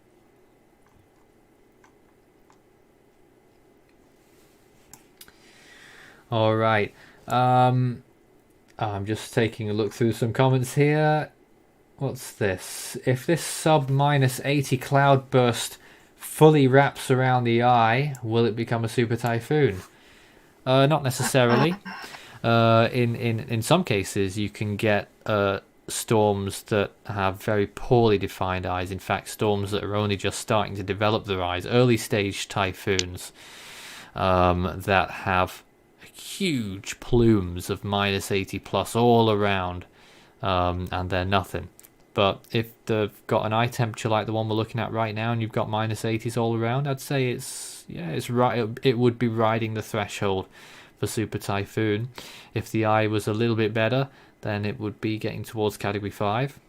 I can't see it staying pink when it goes all the way around. What naturally tends to happen is that it starts to, as it spreads out, it decreases in height. Yeah, that's what is very common with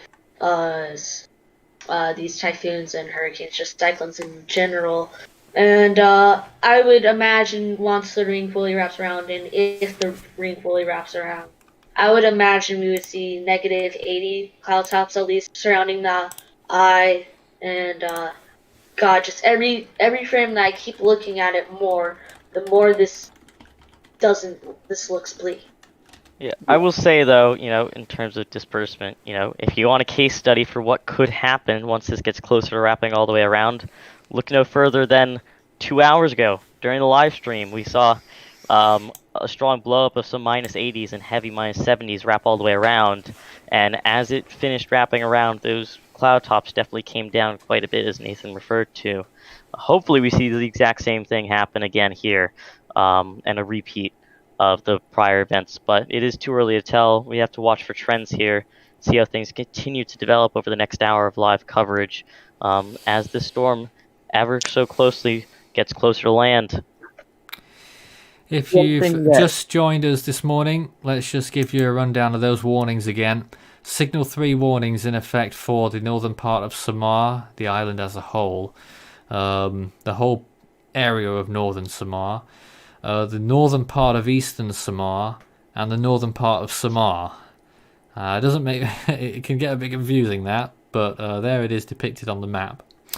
Signal 2 warnings in effect for the central part of Samar, the central part of eastern Samar, the northern part of Masbate, Sorsogon, Albay, Tikau Island, Camarine Sur, the south and eastern part, the island of Catanduanes, and a Signal 1 warning in effect for southern Samar, northern Leyte, Biliran, southern Masbate, Romblon, Marinduque, northwestern Camarine Sur, Camarines Nord, Quezon, Laguna, Batangas, and as far northwest as Cavite. The Polillo Islands also included in that Signal 1 warning. And are we surprised that there's no Signal 4 yet?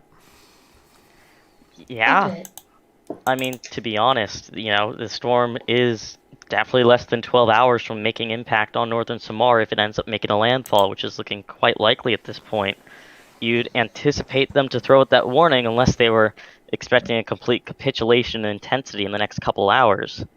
I am kind of surprised that we aren't seeing an increased signal come out yet, but maybe in the next hour or two they could update this before the storm gets close enough to make a direct landfall.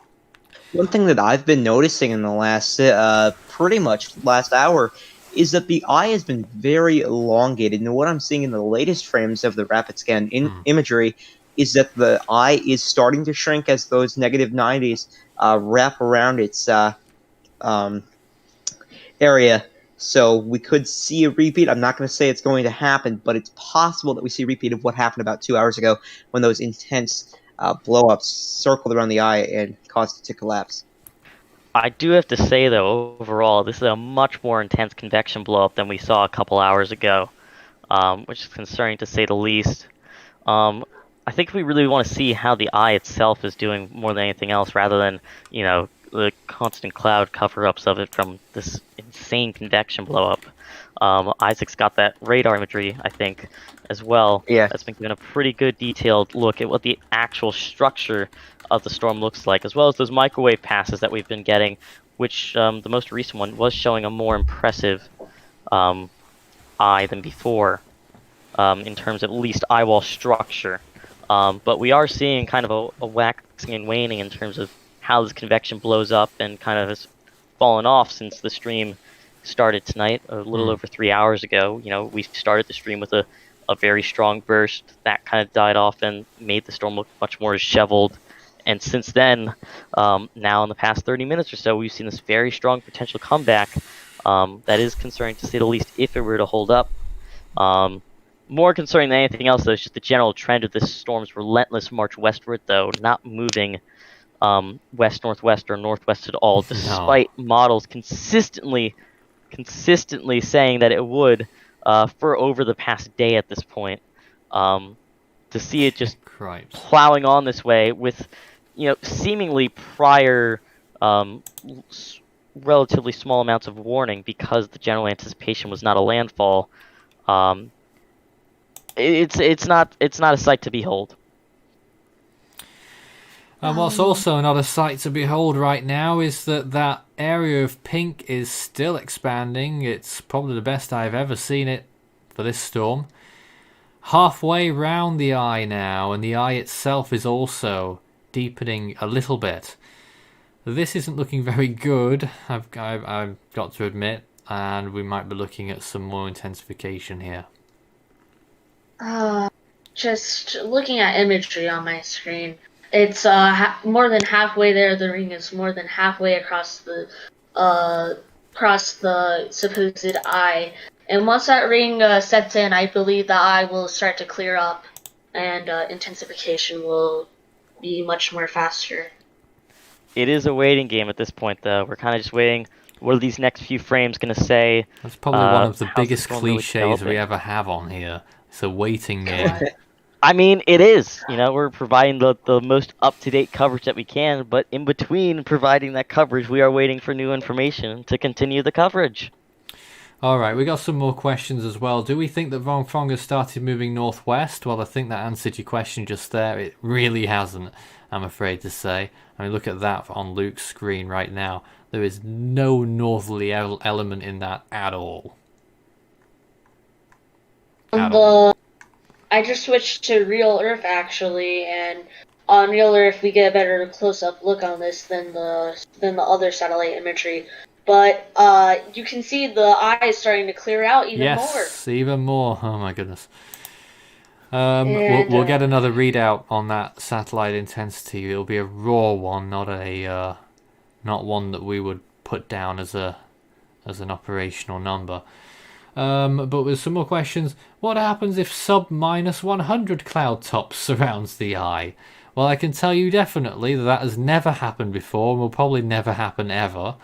And that's quite a hard thing to say in the world of science. But -100 cloud tops are extremely rare on their own.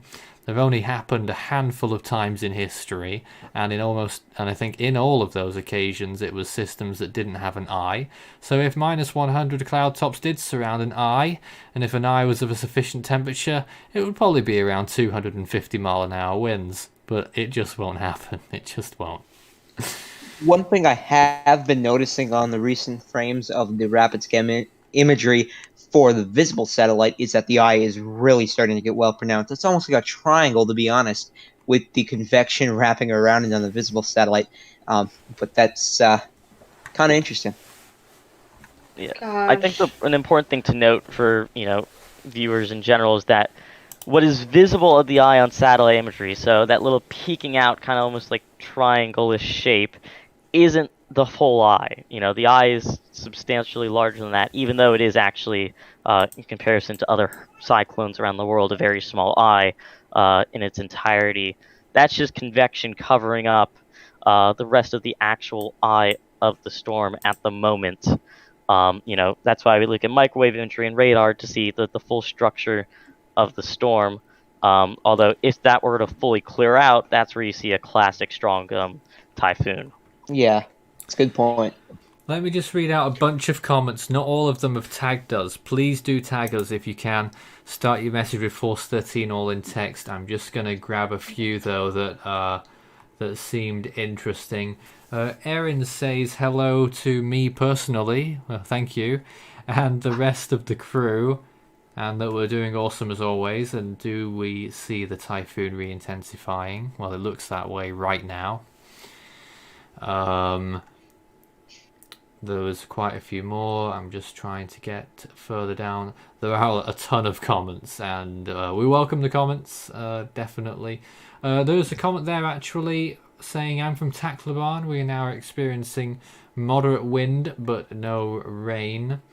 And that usually, the onset of the wind usually happens before the rain quite often. A Category 5 is possible, not saying it will happen. Not all agencies are accurate with winds, just like Michael was underestimated at first. Some people suggesting Category 5 is coming. I would still say it's extremely unlikely. Someone said Vongfong is a joke. What? More comments. Bad models. I agree. Bad models. Another comment there. Where is the landfall? Cataman or Dolores? I have seen both of those locations, and I can tell you it will probably be just north of Dolores at this time if it does continue at its current trajectory. If it does move a little further north, though, it will go further towards Cataman. Oh, now we're getting a flood of questions coming in. Vongfong is definitely not a joke. Quite dangerous storm approaching Samar. Agreed.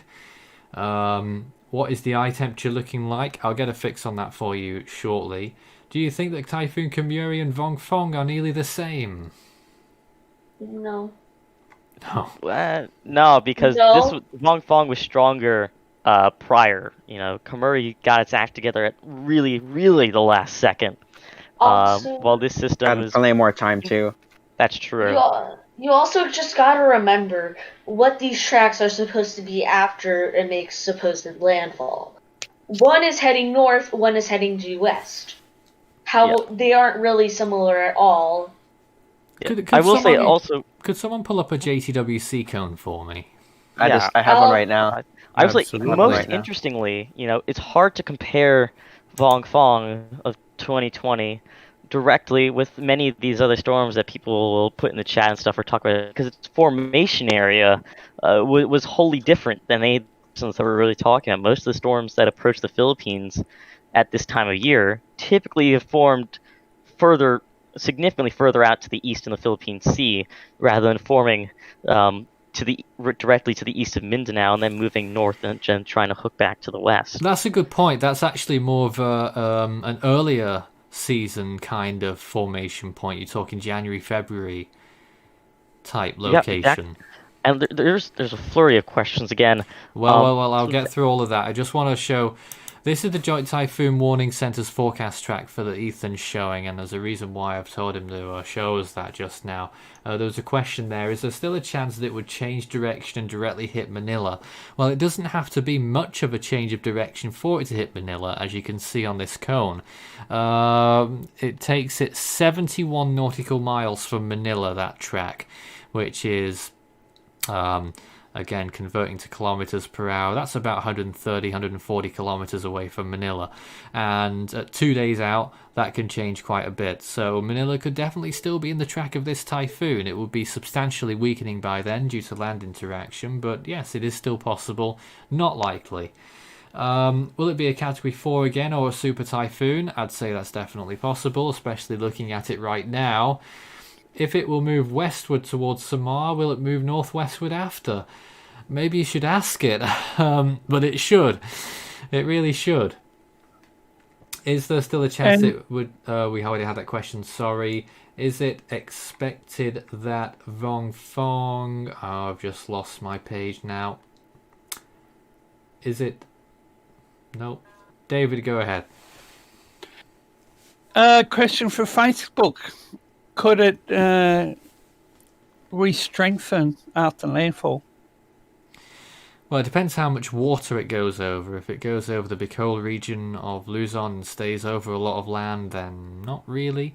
There is still that chance that it could gain another category when it passes just east of the Polillo Islands off eastern Luzon and then makes landfall in Aurora province. I got a question real quick. We have the JTWC track up on the stream right now. Yes. That was already projecting a west-northwest turn of some extent to begin at this point. How far south is the eye of the storm compared to where the forecast track really wanted it to be at this point? Honestly, not that much. You look at that JTWC forecast cone there, and I'm not sure you can get a zoom in on that, but the 12-hour point is literally just off the coast of Samar. So it's only about 10 or 20 miles further south than what that is. It's quite significant in the long run, of course. But it's not that far away from that JTWC forecast, and there is still the likelihood that it will curve towards the northwest.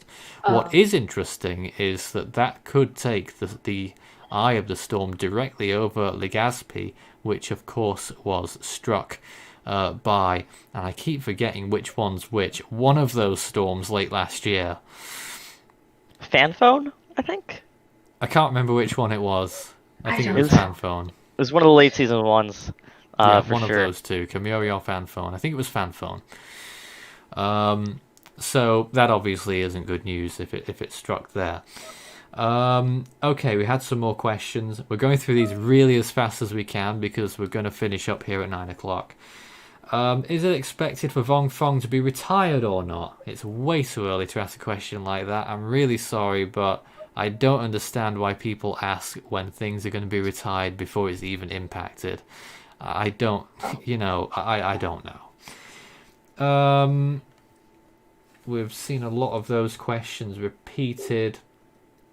Do we think it could be rapidly intensifying? Looking at it right now, well, it's anyone's guess. I'll ask the team a little bit more about that shortly. So if there's anything about intensification, you will notice as these colder cloud tops are about 75% wrapped around the center of the storm now, that those coldest amounts have started to disperse, like we did talk about slightly earlier. That we still aren't having those. Not much though. Not as much as last time, but it definitely isn't quite as exactly cold and as concentrated an area still very as prior. Impressive. Yeah. More questions. My news said that the area of interest is a depression, but I don't think so. I'm not sure which one you're talking about, so you'll have to elaborate, Colin. Will Vongfong affect the same areas that Haiyan affected in 2013? No, it's quite a way further north. The worst Tacloban would be Signal 1 conditions. That's tropical depression phase, really. How much probability that it will open its eye and strengthen to Category 5? No. No, rule number 1. Don't rule out anything in the Western Pacific. But I would say it's very unlikely. It's very unlikely. Have you seen the possibility of a cut-off low coming into the Western Gulf next week? Has anyone seen that?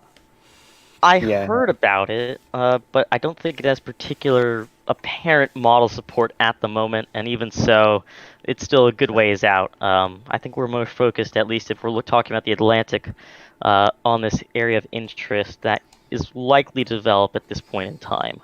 Yeah, the only real model that develops that last when I checked it about GFS? 4 hours ago was the GFS, and it had it coming off of Houston, kind of meandering around near Texas, and then making landfall right around Corpus. Yeah, And it was a really broad area of rotation too, but just something to look at in the coming days. Sorry to interrupt you guys, but the eye is now looking very, very concerning on the latest visible satellite. It looks very pinhole-ish. We'll get onto that in just a moment. Just to confirm, Colin's message said, my news says that the area of interest in the Bahamas is a depression. Is that true? No. That is definitely not true. A disturbance at this point. There are... Let's not go into it now, but there are distinctions between a disturbance, depression, storm. It's not the right time to talk about that. We'll go on all day. Does Vongfong have a chance of reaching a different country, still tropical? Well, it could hit Taiwan as a tropical storm, and it could strike some of the southern Japanese islands. I'm just trying to get through as many of these as possible. I'm nearly at the end. So, Pegasa coming up with a new update at 8 a.m. Oh, that's already passed us. All right, we'll get that in a moment. Have you got that? Have you got that? Yeah, they just updated the signal warnings. Okay. What's the news? I have it on my screen right now. They did not give a signal 4 warning for any of the areas, but they did expand that signal 3 warning to some of the southern areas, wow, yes, to Tikau Island, Sorsogon, and southern southwestern parts of Albay. And signal 1 warnings are continuing to the far western parts of Laguna, all of Camineres Norte, Camineres Sur, and western parts of Albay, Catadunes, Masbate, and Bilran, and signal 1 warnings through Leyte, southern parts of Masbate, Romblon, Marinduque, Quezon, western parts of Lubin, Luguana, Batangas, Cavite, Rizal, and southern parts of Oral. Sorry if I butchered those. I am completely sorry, but I do not speak Filipino.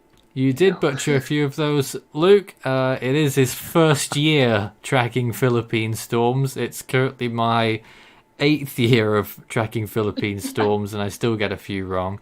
But I think we got a lot of those messages. But a bunch more comments that are coming in, and we're going to take as many as we can in this hour. So obviously that Pegasa update, we'll keep that on the screen for a little longer there. Is it possible for 91B to follow the track of the 1991 Bangladesh cyclone? Absolutely. That was a very powerful Category 5 storm, one of the deadliest cyclones, one of the most destructive cyclones per in terms of structures damaged, in terms of people displaced, one of the biggest cyclone disasters in the world. When will tropical weather bulletins be back? We were supposed to bring them back this time tomorrow, the 15th of May, like we did last year. Unfortunately, because of this, that's really not going to happen, I'm afraid. So I don't know when tropical weather bulletins will be returning, but when they do return, and it will be by June the 1st at the latest, so in the next 15 days, they will be back and better than ever. So really look forward to the return of the tropical weather bulletins. Will it stall like Dorian? Well, it really better not. I can't see that happening. This is probably the slowest it's going to go right now. It's probably only going to speed up from here. Why are models lowballing Vongfong's intensity so much, like the Euro was way off at 12Z? I'll tell you one thing. 2 models have been correct on this. Any guesses? HWRF CTCX. Exactly. The HWRF and the CTCX models. Will say, despite the European probably being the worst out of the major models on intensity forecasting for this storm, it looks like at this rate it may have been to date the most accurate on track. Yeah. Which is surprising, to say the least. People have to keep in mind that each model has a different time frame for like each frame. Like say the HWRF goes every 3 hours for each frame, while GFS goes 6 hours for every frame, and the Euro goes every 24 hours for each frame. So there's quite a few differences, and that might contribute to some of like the track errors and the intensity errors, of course. Let's get another look at that visible imagery, and again you can see that the eye is becoming just that wee bit clearer on every frame that goes by. Because it looked pretty poor not so long ago, it wouldn't be any point doing any more SATID on this to see whether it's intensified any, because how it works is that we take the worst image from the last 2 hours to give you a baseline of how strong the storm is regardless of what it's done since then, and then it slowly catches up. So SATID will still say 115 on this. And Nathan, it's still continuing on its westward track, and over the last couple of hours it has wobbled, but definitely continues on that westward track, going by the satellite imagery. And sometimes looks can be deceiving, and let's just clarify. Let's make completely sure, looking at the air mass imagery, which takes us back quite a way. So let's go back to 11:30 this morning UTC, which is a long time ago, about 13 hours ago. Let's draw a point, and up to 11:30 p.m., that's a 12-hour period, it's moved 113 miles, and that is probably about 268 degrees, which is pretty much due west. So, no, doesn't matter how many wobbles there have been, it's been due west all the way for the last 12 hours.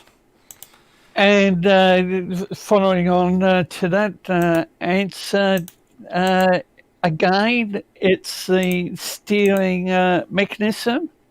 We don't know when it's supposed to change to a possible northerly direction. So, as I said previously, I will be keeping an eye on or I'm looking at the JTWC's next update to see what they are actually going to say.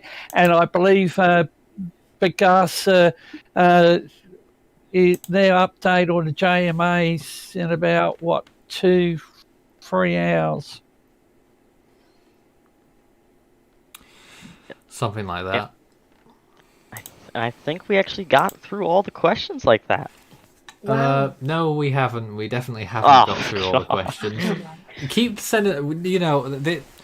This is why we exist, to take your questions, because we can tell you what's going on. You probably know half of what's going on. We want to be able to tell you what you don't actually know, what you want to know. So, a question from Gary Smith: do you think that the invest in the Bay of Bengal could surpass the Bangladesh cyclone? Well, I'll tell you something, that is a very tall order. If you're talking about the 1991 cyclone, that would be massive. That would be, if that happened today, that would probably be the worst, all things considered, the worst cyclone disaster in history. It would be very bad. I think it would be very unlikely that would happen. But I do think something pretty bad is on the way. Now, Nathan, can I? Yep. Oh, sorry. I was just going to. I know. Just following on to what you just said, and apology for the interruption. But what was the central pressure on that system that you just referred to? Ooh, offhand, it's a while ago in an area that I'm not quite so familiar with, but I've got a database right here. It was 918 millibars. That was the estimate, and 160 miles an hour. And when we look at this system that come on the radar, some of the models, I think it had it down, around 920? GFS had 928 earlier, yes. So, well, that remains to be seen. We're going to talk more about that Bay of Bengal cyclone a little bit later, not today, because it still hasn't really formed yet. But we will get onto that as soon as it forms. Like, we'll be on it like a rash. Right.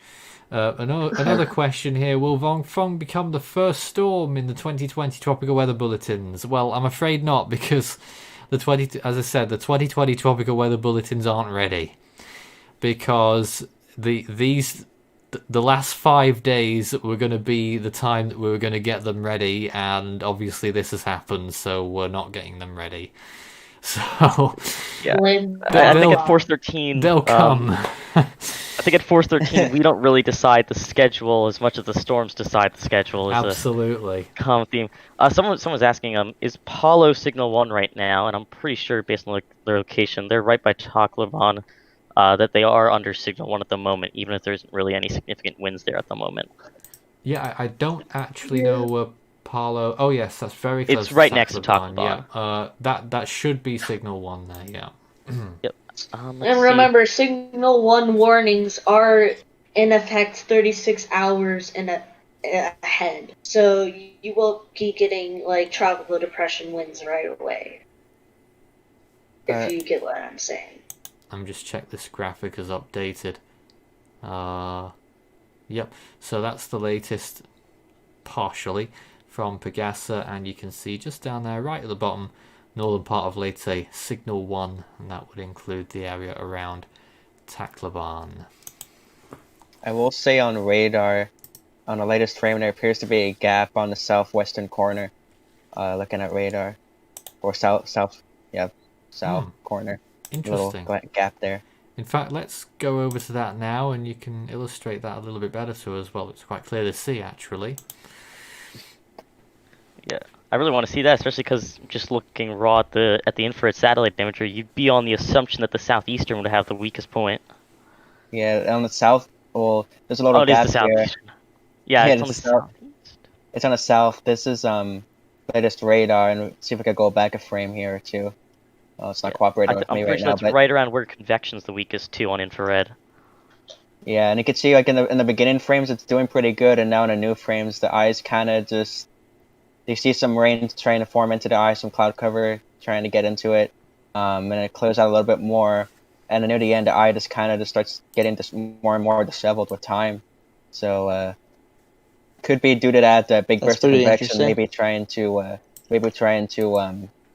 go around the storm and maybe making it look like the storm's weakening.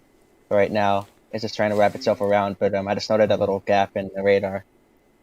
Actually, you can see it on IR a bit if you Or it look could be at dry air you'll- trying to get in too. Because if you look where the gap is, and you follow it down past this little yellow part, and you follow it back up, there could be maybe some dry air trying to get into the system, which of course would be a good thing to hopefully weaken the system, if that's the case.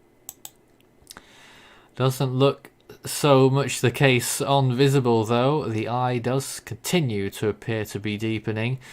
We are inundated with comments right now. Zillions of questions. We'll get through as many as we can. My team are going to have to be a bit patient with me. Vongfong is weakening, Colin thinks. Well, I don't think so. Is it possible to enter the South China Sea? Unlikely, but not impossible.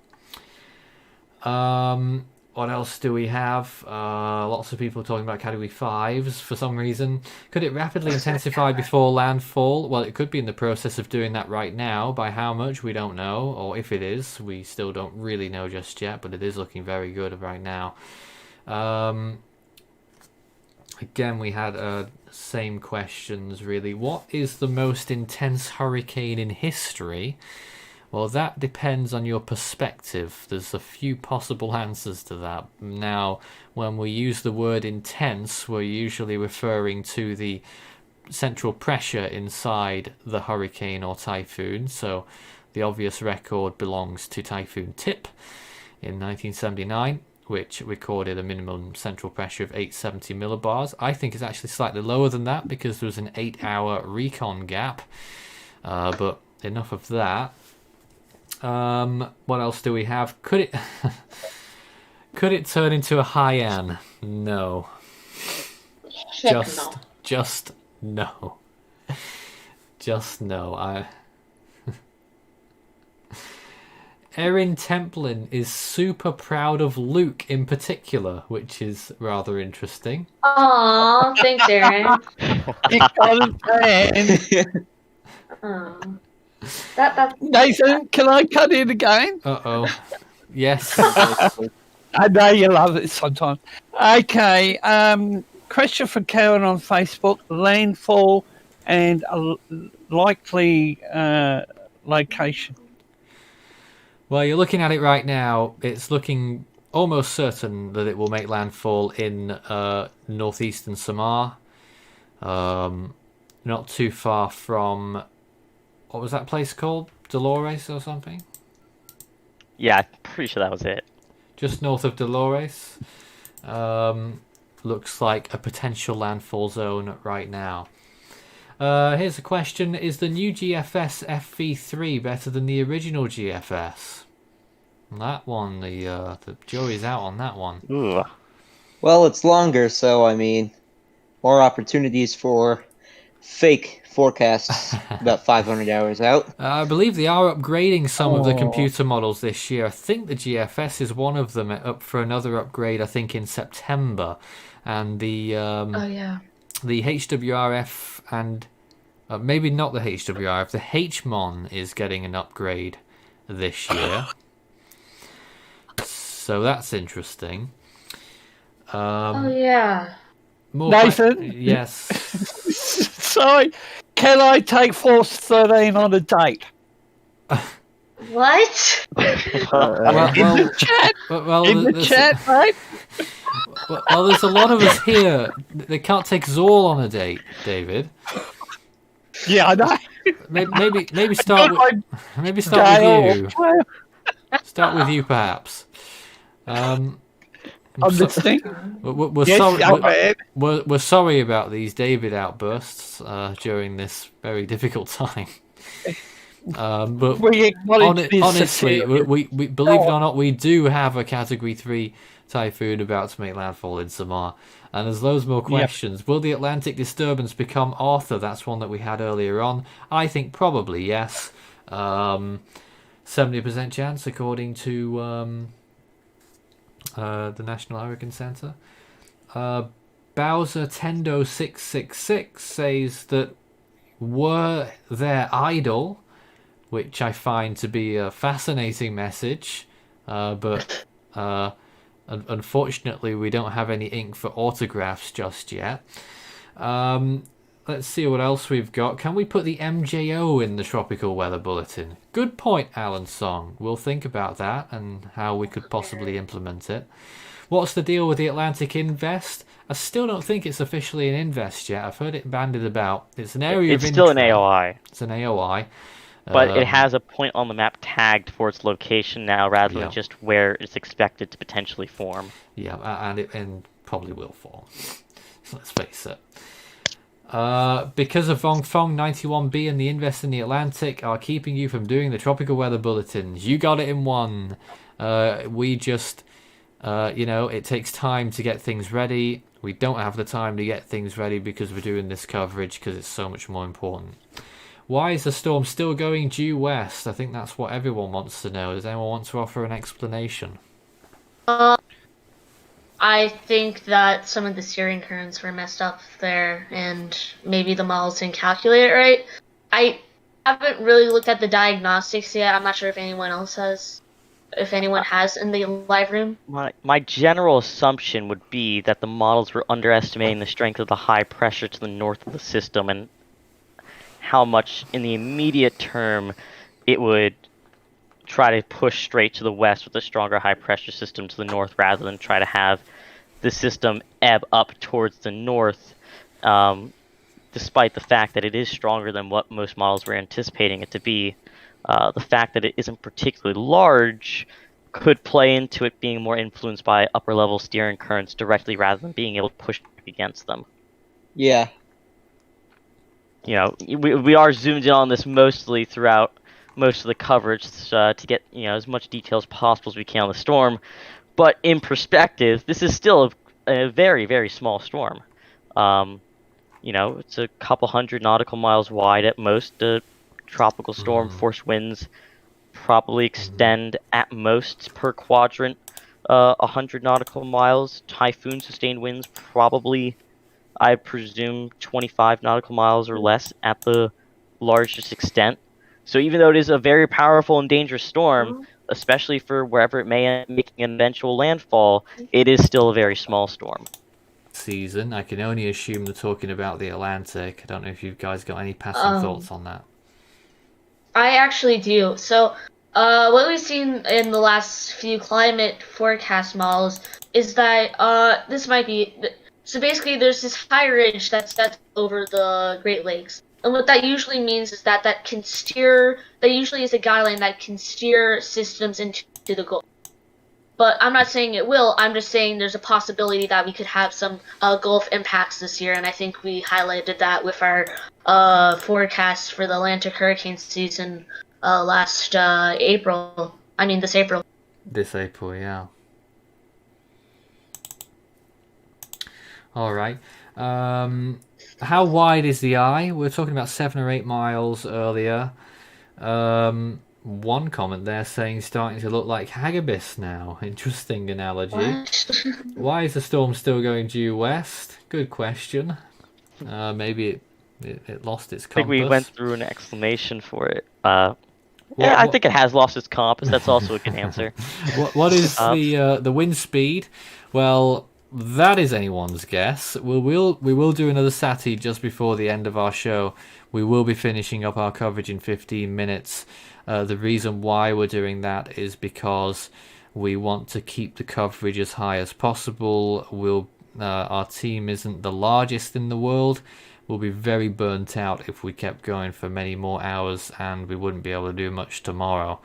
If you do want to help us, though, on our team, we'd love to have you, especially if you are in the area. We really need more people to be able to reach out to us and help us especially people on the ground who can walk us through scenarios on live events and to help us with some of our coverage that we do on social media and everything, and continue to build this community. So if that does interest you, send us a message, contact@force13.com, or any of our social outlets which are in the description of this video. Or an easy way to contact us is to join the Discord server and just say, hey, I'm in this area that might be impacted, The and Discord I'd like to show server something. is a lot Yeah. of fun. It's a lot of fun. It is a lot of fun, there's and it was about, spammed in the chat. There's 506 people there now, so that's pretty cool. Yep, It's so if a you wanna- great way.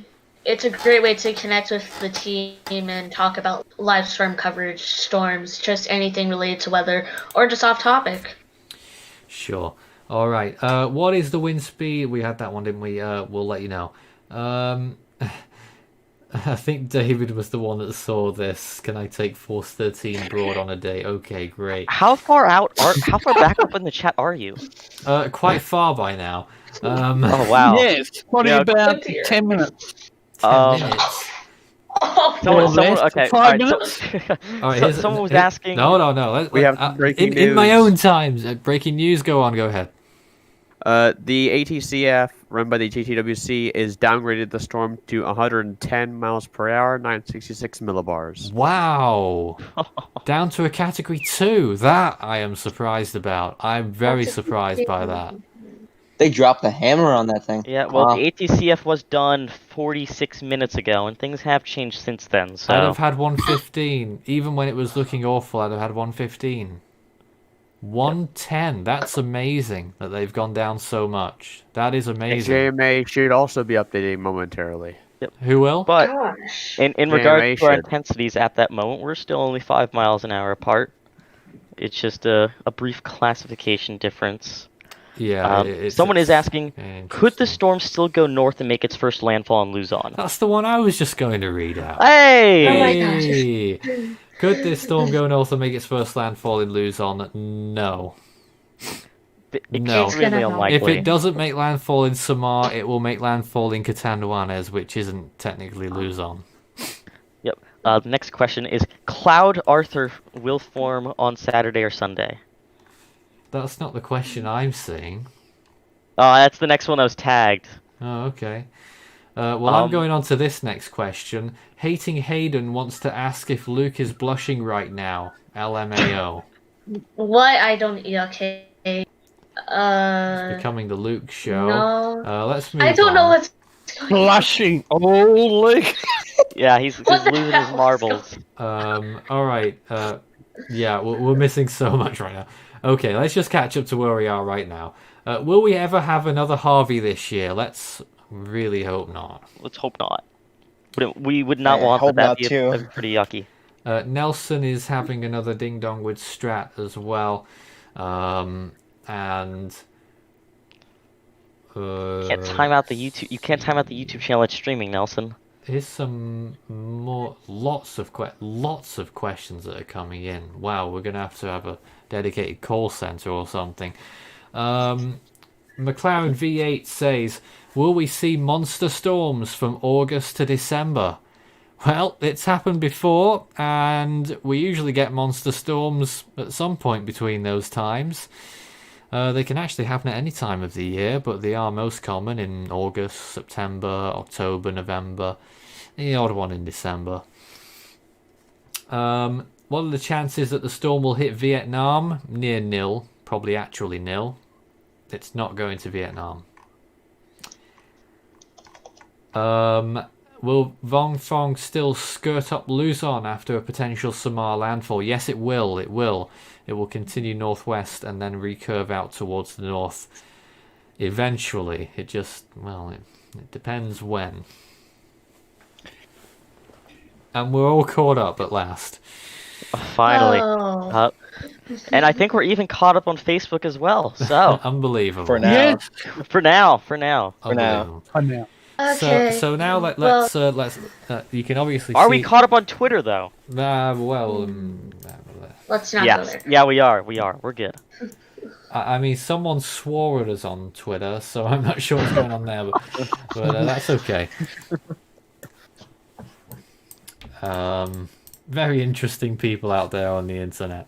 Let's now throw the imagery over. Who should we take a look at? Let's go over to Luke's screen for a while, and maybe you can talk about what's going on in your opinion, whilst I go take a look at the latest observations for Sateed. Well, what we're seeing right here is real Earth. This is a bit behind what I'm about to show, the up-to-date, like the always updating imagery. But I'm just going to show you the real Earth one right now, just to give an update to about how far away this is from Samar right now. So right now on the real Earth, it's around 50 miles away. Now, considering this has taken around 30, 40 minutes back, and since what do we have it last? It's maybe like west at like 10 miles per hour. No, it's closer to probably 6. Yeah, 12 I think was about. 12. So considering that, it's probably like 3 hours away, maybe 2 3/4 hours away from landfall. Now let's take a look at the up-to-date imagery, always updating. Now we can see that huge burst of convection from the northern side wrapping around the eye, and this is indicating some intense strengthening, and that eye is continuing to clear out. And I think everyone on the team right now on the live stream can agree to this, that we're going to probably see a strengthening storm going to make landfall in Samar. I think it's getting ever so more likely. I mean, unless it completely capitulates again, which, could still happen in theory, we could see either a maintaining of intensity or a general ramp up heading into landfall, despite that being completely unfortunate for that to potentially occur. Well, I can confirm at the moment that we are staying with 115 miles per hour and a pressure of 949 millibars on our official, Force 13's official estimates at least. And there it is right at the bottom of your screen right now. That's our current intensity. Signal 3 warnings are in effect for northern parts of Samar. Personally, I think they should be Signal 4. Signal 2 warnings for the wider area, and Signal 1 warnings affecting tens of millions of people now, with Metro Manila included. So there's something very interesting on the last frame of Real Earth. This big jump to the north, actually. Quite strange, but right now, how far it is away from land if we continued in the path? It's right now 39 miles away, but this is 30 minutes back, so I guess around 35, 34. I mean, it's only really a move that way in the past 1 or 2 frames, so about 20 minutes. If anything, unless it all of a sudden becomes a direct trend, it's probably just another eye wobble rather than anything else. Yeah, a dracoid wobble. I just get the impression that the intensity is just going to continue to keep fluctuating. I would agree with Yes. I totally agree.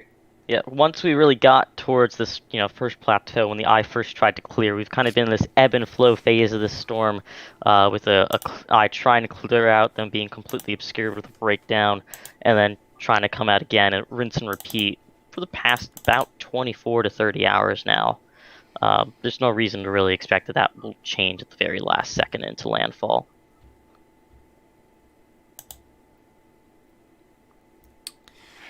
Now, when the comment came out that the ATCF has dropped the intensity, I was thinking about the eye and the fluctuation. So,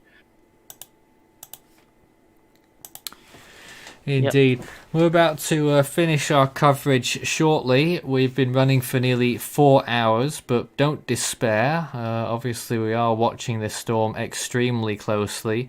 We'll be having many updates on social media. You can follow Force 13 on Facebook, our Facebook page, and on Twitter.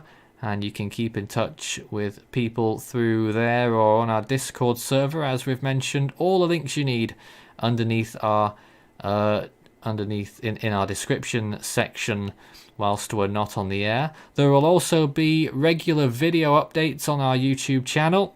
And most likely, I don't have a time for you yet, but we will probably be live again in the evening Philippine time for quite a few hours. Not sure on the time yet, but we'll figure it out. It'll be sometime in the later hours of late afternoon at the very earliest, evening into the night tomorrow, or today as it is now, of course, May the 14th. That is pretty much everything we've got to say on this. What appears to be and I gotta say there, Luke, it just had that pinhole eye look for a few minutes and it's being swept away again. I just don't think it's going to last again. You might be right. JMA have updated. They are maintaining their intensity of 100 miles an hour, 965 millibars, 10 minutes sustained winds. So that's and they 150. forecast. Okay, fair. They forecast weakening from here on out. They do. And additionally, they also forecast it to be a tropical depression just south of Tokyo. Yeah. Okay. Most intriguing. Absolutely. On intriguing indeed. On the target area imagery, the 2.5 minute imagery, the newest frame showing a new burst of convection on the northern part of the eye wall on the newest frame. So we'll see if that tries wrapping around like the last one. We'll try it here. Well, there it is. Typhoon Vongfong, currently with winds of 115 miles per hour. That's 185 kilometers per hour sustained right now. Signal 3 warnings in effect for northern Samar. I think it should be signal 4. Some people say it's weakening. Some people say it's intensifying. Who really knows? All that we do know is that it's a significant storm that's striking at a bad time when we've got the dreaded C word going about. Shelter in place. But if your life is in immediate danger, coronavirus or no coronavirus, you've got to do what you've got to do to keep yourself safe. If the storm becomes a bigger threat than the coronavirus, then you need to get out of there. It really doesn't matter. And that will apply for quite some time, because not only are we going to have strong wind issues, there's going to be flooding issues, and there's going to be landslides in some areas as well, and all kinds of other things. Final words from the team. Just for anyone that might be in harm's way right now from the storm, continue to stay safe, be prepared. If you need to evacuate, do so, despite any risks that COVID-19 may pose. An immediate storm that could cause adverse conditions and end your life immediately is probably going to be a higher risk than COVID, at least today. Other than that, pay attention to local officials. They're doing what's best for you, and stay safe. Absolutely. I couldn't have said it any better. On that happy note, David. And from me, a special thank you to those who have viewed our stream on Facebook. The engagement has been one of my best with you, and there will be updated information via our videos. And yep, it's still a serious situation for the people in the path of this typhoon. Totally. Viewers in the United States, Thursday night, 9 p.m, the premiere for the track of Hurricane Hugo. That's coming up on Thursday night for you, premiering on our main channel. For now, good night. Stay safe out there in the Philippines. We will be with you, and we can take any questions online on our Facebook and Twitter pages throughout today, and 24 hours a day. There's always someone around. Good night from us. We'll see you soon.